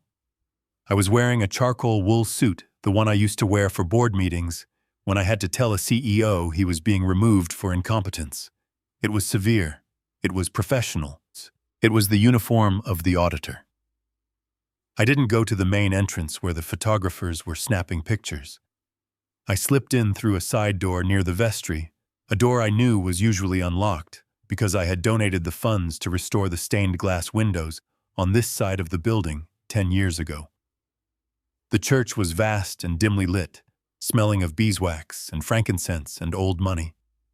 The high-vaulted ceilings swallowed the murmurs of the guests, turning the conversation into a low, continuous hum that sounded like a hive of bees about to swarm.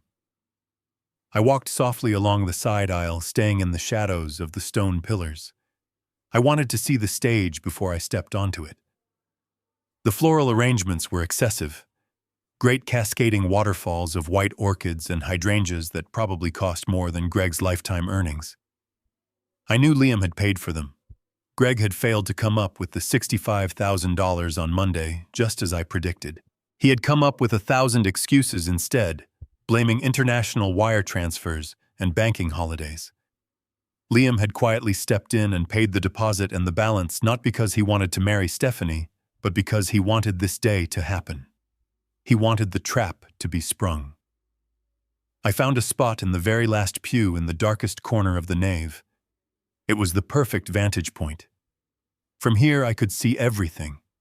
I could see the altar where Liam stood waiting. He looked pale. His hands were clasped in front of him so tightly that his knuckles were white. He wasn't looking at the guests. He was staring at the crucifix hanging above the altar, as if asking for forgiveness for what was about to happen. Next to him stood his best man, a college friend who looked confused by Liam's grim expression. This was supposed to be a celebration, but Liam looked like he was attending a funeral. Then I looked at the front pews on the right, the groom's side. It was a phalanx of power. Alexander Prescott sat in the first row. He was immobile, his face carved from granite. He wasn't smiling. He wasn't talking to his wife, Catherine, who sat next to him, looking equally severe.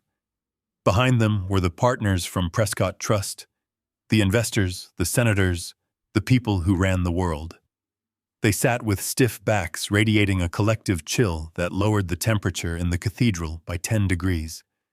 They knew something was wrong. They could smell it. They had been greeted at the door by a sweating desperation, and they didn't like it. I followed their gaze to the entrance. There, standing by the massive oak doors, acting as the host, was Greg. It was a sight that bordered on the grotesque. He was wearing a morning suit with tails, a garment that requires a certain bearing to carry off. On Greg, it looked like a costume. The jacket was too broad in the shoulders, the trousers a fraction too short. It was clearly a rental, probably from a shop that didn't ask too many questions about credit checks.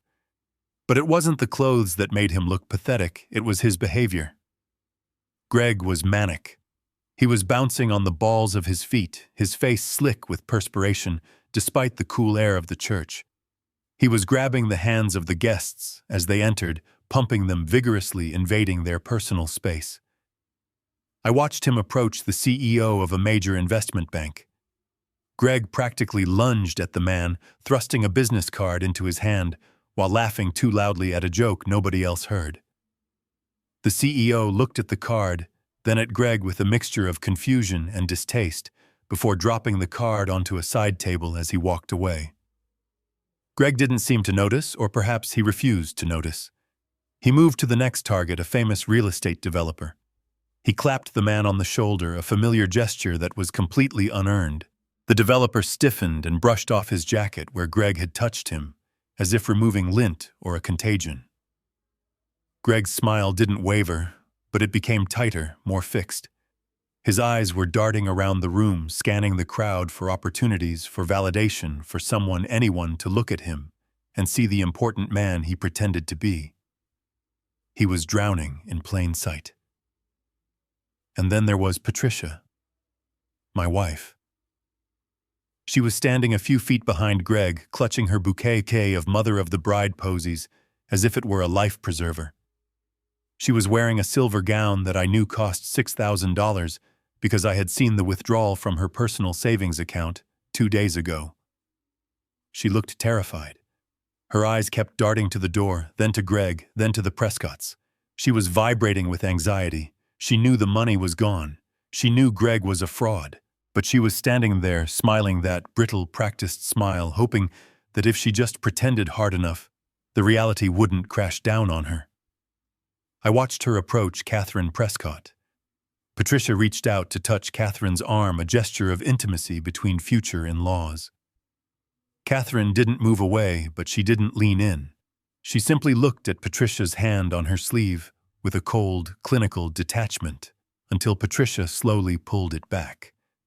The rejection was subtle but absolute. Patricia's smile faltered.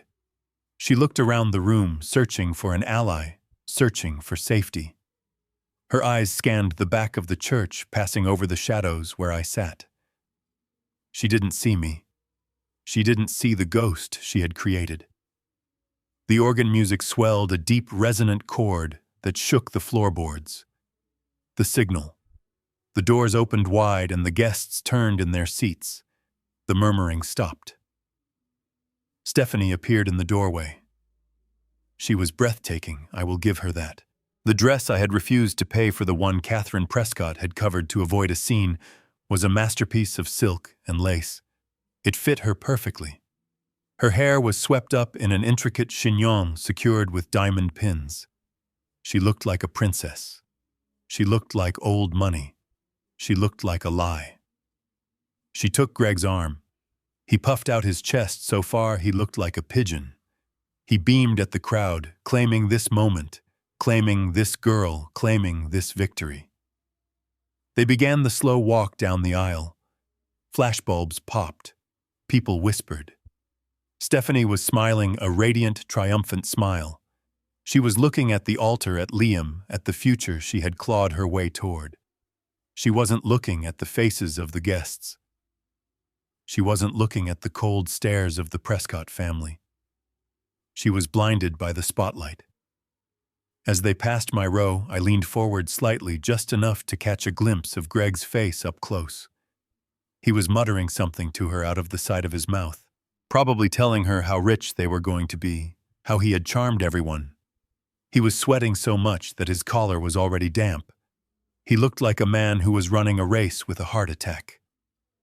They reached the altar. Greg handed Stephanie to Liam. He did it with a flourish, a theatrical gesture that was meant to be poignant, but just came off as possessive. He patted Liam on the shoulder hard. Liam didn't flinch. He didn't smile. He just took Stephanie's hand. Greg took his seat in the front row next to Patricia. He sat down heavily, spreading his legs, adjusting his tails, looking around the cathedral as if he were measuring it for drapes. He looked satisfied. He thought he had made it. He thought the hard part was over. He had walked the bride. He was the father of the year. The priest, an older man with a kind face and a voice like distant thunder, stepped up to the pulpit. He raised his hands. "Dearly beloved," he began, "we are gathered here today in the sight of God and in the face of this company to join this man and this woman in holy matrimony." The traditional words washed over the congregation. I listened to them with a new appreciation. The sight of God, the face of this company. We were all witnesses. The priest continued through the liturgy, speaking of love and faithfulness and honesty. The irony was so thick it was almost suffocating. Honesty. There wasn't an ounce of honesty in the first pew on the left. I checked my watch. It was time. I reached into my inner pocket and touched the folded dossier. It was warm against my chest. The priest paused. He looked out at the congregation. He took a breath, preparing for the part of the ceremony that is usually a formality, a relic of a bygone era. If any person here present knows of any just cause why these two may not lawfully be joined in marriage, speak now or forever hold your peace. The silence that followed was usually the moment for a cough or a shifting of weight. A moment of comfortable quiet. But today, the silence was different. It was heavy. It was pregnant. Alexander Prescott stood up. He didn't stand up quickly or angrily. He stood up with the slow, deliberate movement of a tectonic plate shifting. The rustle of his suit was the only sound in the cavernous room. He turned his back to the altar. He turned his back to his son. He looked out at the sea of faces, at the confusion rippling through the crowd. Greg turned around in his seat, his eyes wide. He looked at Alexander, waiting for a toast, waiting for a speech, waiting for validation. Alexander's eyes scanned the room. He wasn't looking at Greg. He wasn't looking at Patricia. He was looking at the back of the church. He was looking at the shadows. He was looking for me. "I ask," he said, his voice booming without a microphone, projecting with the authority of a man who commanded billions. "I ask that we hear from the man who made this union possible. I ask that we hear the truth. Harrison." He pointed. A collective gasp went through the room as 300 heads turned to follow his finger. I stood up. I stepped out of the shadows and into the center aisle. The light from the stained glass windows hit me. I saw Stephanie's face crumble. I saw Greg's jaw drop. I saw Patricia cover her mouth with her hand. I began to walk down the aisle. My footsteps were slow and steady, echoing on the stone. Click, click, click. It was the sound of a clock counting down. It was the sound of the eraser coming to wipe the page clean. I didn't look left or right. I looked straight ahead at the microphone waiting on the lectern. It was time to speak. I reached the marble steps of the altar, and Alexander Prescott was waiting for me. He looked like a king who had just decided to abdicate his throne to a more ruthless general. He didn't say a word. He simply stepped aside and gestured toward the pulpit with an open hand. It was an invitation. It was a transfer of authority. The priest looked between us, confused and terrified, clutching his prayer book, as if it could protect him from the storm that had just walked through the doors. Greg suddenly realized what was happening.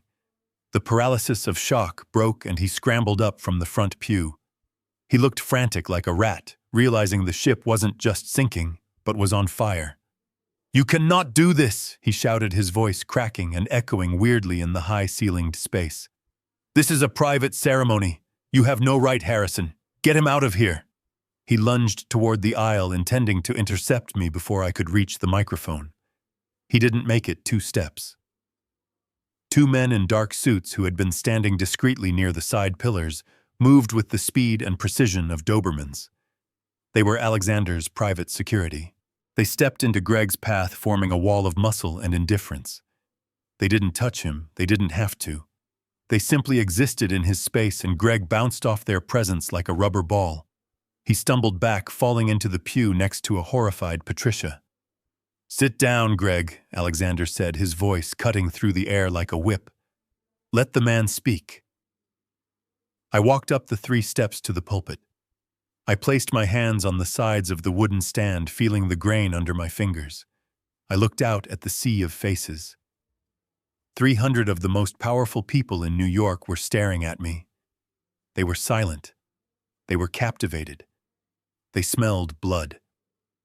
I reached into my jacket pocket and pulled out the reading glasses Stephanie had once told me made me look ancient. I put them on slowly, deliberately. Then I opened the leather folder. I smoothed the papers flat. I didn't look at Stephanie, who was trembling so violently her bouquet was shaking. I didn't look at Patricia, who had buried her face in her hands. I looked at the papers. I looked at the numbers. Numbers do not lie. Numbers do not betray you. I adjusted the microphone. It gave a small pop. "Good afternoon," I said, my voice calm and conversational, as if I were presenting a quarterly earnings report. "My name is Harrison Caldwell. For the past 10 years, I have been known as Stephanie's stepfather. Last week, however, Stephanie corrected me. She informed me that I was never her father. She stated quite clearly that I was merely a fee, a transaction cost required to maintain her lifestyle." A ripple of murmurs went through the congregation. I saw Catherine Prescott raise an eyebrow. "I believe in accuracy," I continued, turning a page in the dossier. "And if we are to define our relationship in financial terms, then we should audit the ledger. Stephanie claimed I was just the wallet, so let us examine the expenditures of that wallet." I picked up the first document. It was a spreadsheet. Item 1. New York University tuition room and board 4 years. $180,000. Item 2. Orthodontic work, cosmetic dentistry, and dermatological treatments from age 14 to 24. $42,000. Item 3. Study abroad program in Paris, which I later learned was mostly a shopping trip. $25,000. I read down the list, my voice never wavering. I listed the cars, the clothes, the rent for the Chelsea apartment she pretended her mother owned, the bail money for a DUI she thought I didn't know about. The total sum was staggering. "Total investment over 15 years, I said, looking up over my glasses, $1,240,000.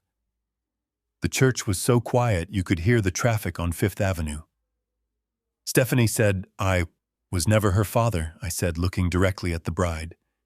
And she is right. A father does these things out of love. A father expects nothing in return but respect. Since I received neither, I must accept that this was a bad investment. I am writing off this $1.2 million as a charitable donation to the arts. Specifically, the art of deception. Consider the debt canceled, Stephanie. You are free. Stephanie let out a sob, a raw, ugly sound that tore through her perfect composure. Liam didn't move. He stood at the altar like a statue, watching me, watching the truth unfold. I turned the page. However, I continued, every transaction has a counterparty. Stephanie wanted a dynamic father. She wanted a businessman. She introduced you all to Greg. I looked down at Greg. He was slumped in the pew, his face the color of old putty. Greg told you he is an entrepreneur, I said. He told Alexander Prescott he is in solar energy. I have here a document from the state of Florida. It is not a business license. It is an active arrest warrant. Gasps erupted from the pews. Actual gasps. The elite of New York were clutching their pearls. Warrant number 4922, I read. Charge, insurance fraud, grand larceny. It seems Greg's business model involves burning down warehouses that do not belong to him. He is also currently wanted for questioning regarding a Ponzi scheme targeting retirees in Boca Raton. I held up the mugshot. It was blown up on high-quality paper. Greg, looking angry and disheveled, holding a slate with numbers on it. I showed it to the left side of the church, then the right. This is the man who walked the bride down the aisle, I said. A fugitive who owes $50,000 to a loan shark in Miami. A debt he intended to pay by soliciting investments from the guests in this room tonight. Greg made a noise, a whimpering sound of protest, but he didn't stand up. He couldn't. The weight of 300 stairs was pinning him to the bench. I turned the page one last time. This was the hardest part. This was the part that would sever the last tie I had to the life I thought I was living. And finally I said, my voice dropping an octave, "We have Patricia, my wife." Patricia looked up. Her mascara was running down her face in black streaks. She looked old. She looked broken. But I couldn't stop. The incision had to be complete. Patricia told me she wanted this wedding to be perfect, I said. She told me she wanted her daughter to be happy. She told me Greg was a changed man. But Patricia is also a woman of finance, it seems. I picked up the bank statement. It was the one showing the transfer from our joint retirement account, the money we had saved for travel for old age for security. 3 days ago, Patricia withdrew $40,000 from our joint savings, I said. She told me she didn't know where the money went. But the digital trail is very clear. She wired $40,000 to a shell company controlled by Greg. I looked at Patricia. You told me you were protecting the family, Patricia. You told me Greg was successful, yet you stole our retirement money to pay his gambling debts. You funded the tuxedo he is wearing right now with the money I earned working 18-hour days. I dropped the paper onto the pulpit. It fluttered down, joining the others. You invested in a criminal, I said to her. You bet our future on a liar, and you lost. I took off my glasses and folded them. I placed them in my pocket. I looked at Liam. He was crying, silent tears streaming down his face. He looked at Stephanie, then at Greg, then at me. He nodded slowly. A nod of thanks, a nod of understanding. I looked at the congregation. They were stunned, paralyzed by the brutality of the facts. I had not screamed, I had not cursed, I had simply read the ledger. There is no objection to this marriage that is greater than the lie it is built on, I said into the microphone. I have cleared the accounts. The balance is 0. I stepped back from the pulpit. The feedback whine returned for a second, piercing the silence. I walked down the steps. I didn't look back at the altar. I didn't look at the wreckage of the family I had tried to save.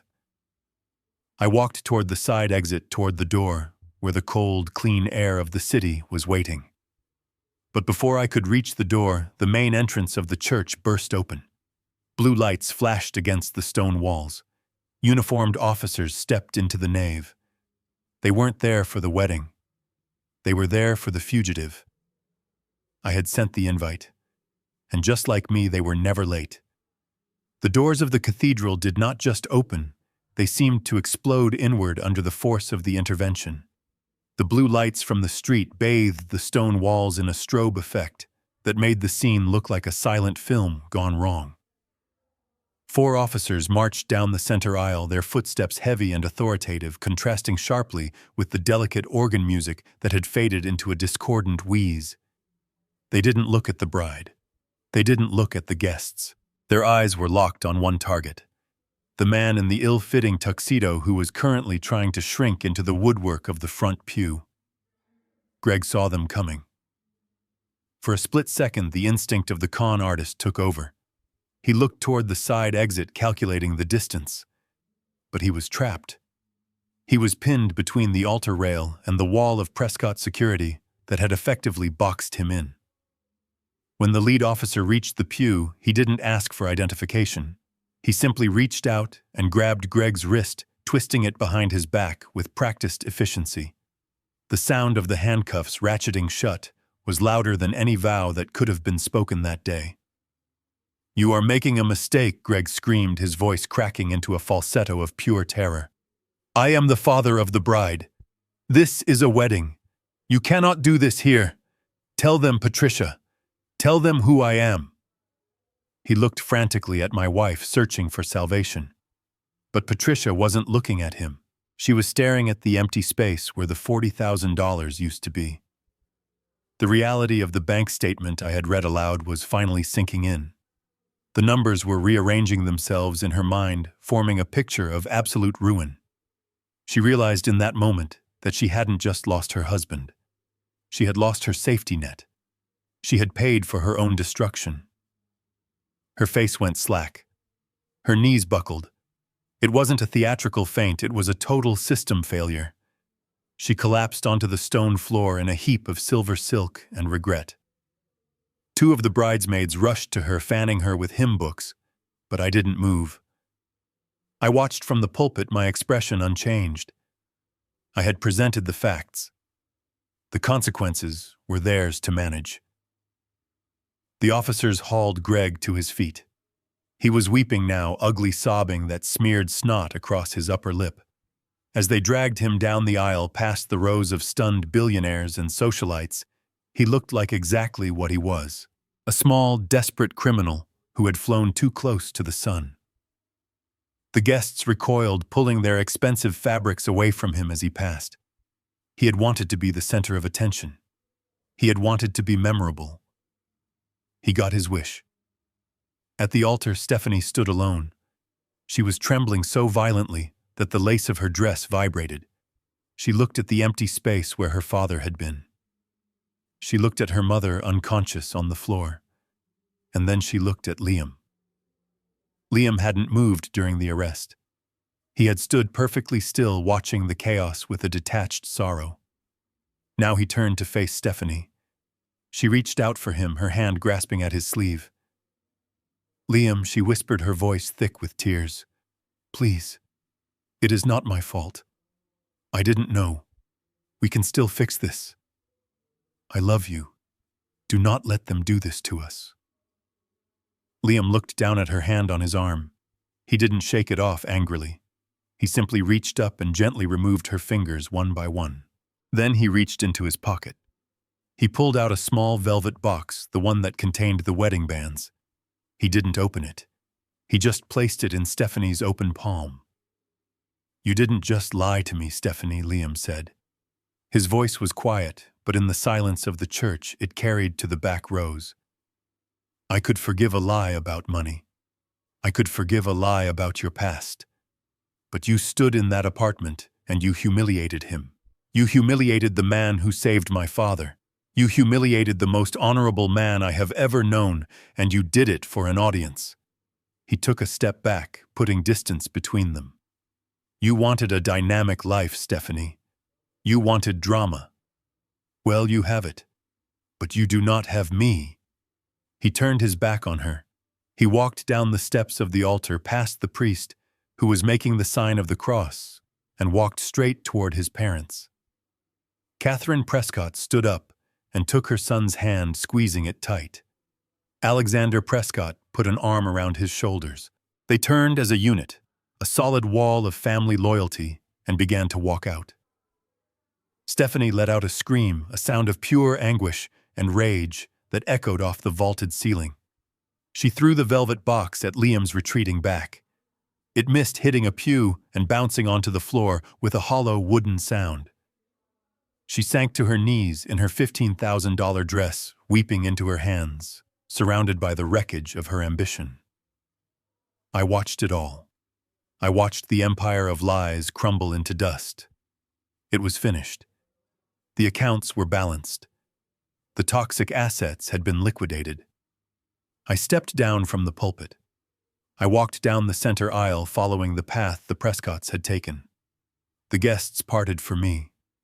They didn't look at me with pity anymore. They looked at me with fear and respect. They saw the man who had brought down the house. They saw the eraser. I walked past the sobbing bride. I walked past the unconscious mother.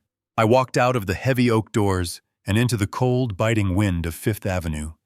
The air tasted clean. It tasted like truth. A sleek silver Rolls-Royce was idling at the curb, its engine purring like a large cat. The rear door opened before I even reached it. Alexander Prescott was sitting inside a glass of scotch already poured and waiting in the cup holder. He looked at me, his eyes twinkling with a dark satisfaction.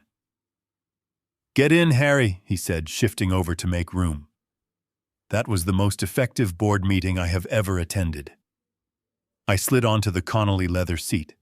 The door closed with a solid, reassuring thud, shutting out the noise of the sirens and the screams from the church. The interior was warm and smelled of cedar. Alexander handed me the glass. "Drink up," he said. "You earned it. Now listen to me. I have a situation in London. A merger that is going sideways. The books are cooked and the board is lying. I need someone who can cut through the noise. I need someone who isn't afraid to break a few things to fix the foundation." I took the glass, swirling the amber liquid. I looked back at the church one last time. The police lights were reflecting off the stained glass windows. "I am retired, Alexander," I said, but the word felt hollow even as I said it. Alexander laughed. "No, you are not. You just fired your last client. You are a free agent now, and I am making you an offer. Come to London. The jet is waiting at Taterborough. We can be in the air in an hour. Leave this mess behind. Let the lawyers handle the debris." I took a sip of the scotch. It burned pleasantly. I thought about the empty penthouse. I thought about the silence that would be waiting for me there. And then I thought about London. I thought about the work. I thought about being useful again, being respected, being me. I looked at Alexander. "When do we land?" I asked. Alexander grinned and tapped the partition. To the airport driver, he commanded. The car pulled away, merging seamlessly into the flow of traffic. I didn't look back. I watched the city scroll by in the window, the buildings standing tall and strong against the gray sky. They had wanted me to disappear. That was what Stephanie had said. She wanted me gone. She wanted me erased so she could write her own story. Well, she got her wish. I had disappeared from their lives completely and irrevocably. I had vanished, leaving behind only the scorched earth of their own choices. But I hadn't left them empty-handed. I left them with the one thing they had tried so hard to avoid. I left them with the truth. And as the car accelerated toward the horizon, toward a new life and a new challenge, I finally allowed myself to smile. The eraser had done his job. The page was clean. You were never my father. You were just the fee paid to sleep with my mother. My stepdaughter spat those words at me days before the $1 million wedding I was funding. My wife stood by silently while her con artist ex-husband took my place at the head of the table. They thought I was just a senile retiree they could erase. Big mistake. They forgot who I used to be. On Wall Street, they called me the eraser. I didn't get mad. I just balanced the books. And at the altar of St. Jude Cathedral, I turned their fairy tale into a public execution. Never bite the hand that feeds you, because it is the only hand strong enough to crush you. If you enjoyed this cold-blooded justice hit, like and subscribe right now. Tell me in the comments what city you are watching from. Your support drives me to tell the next story.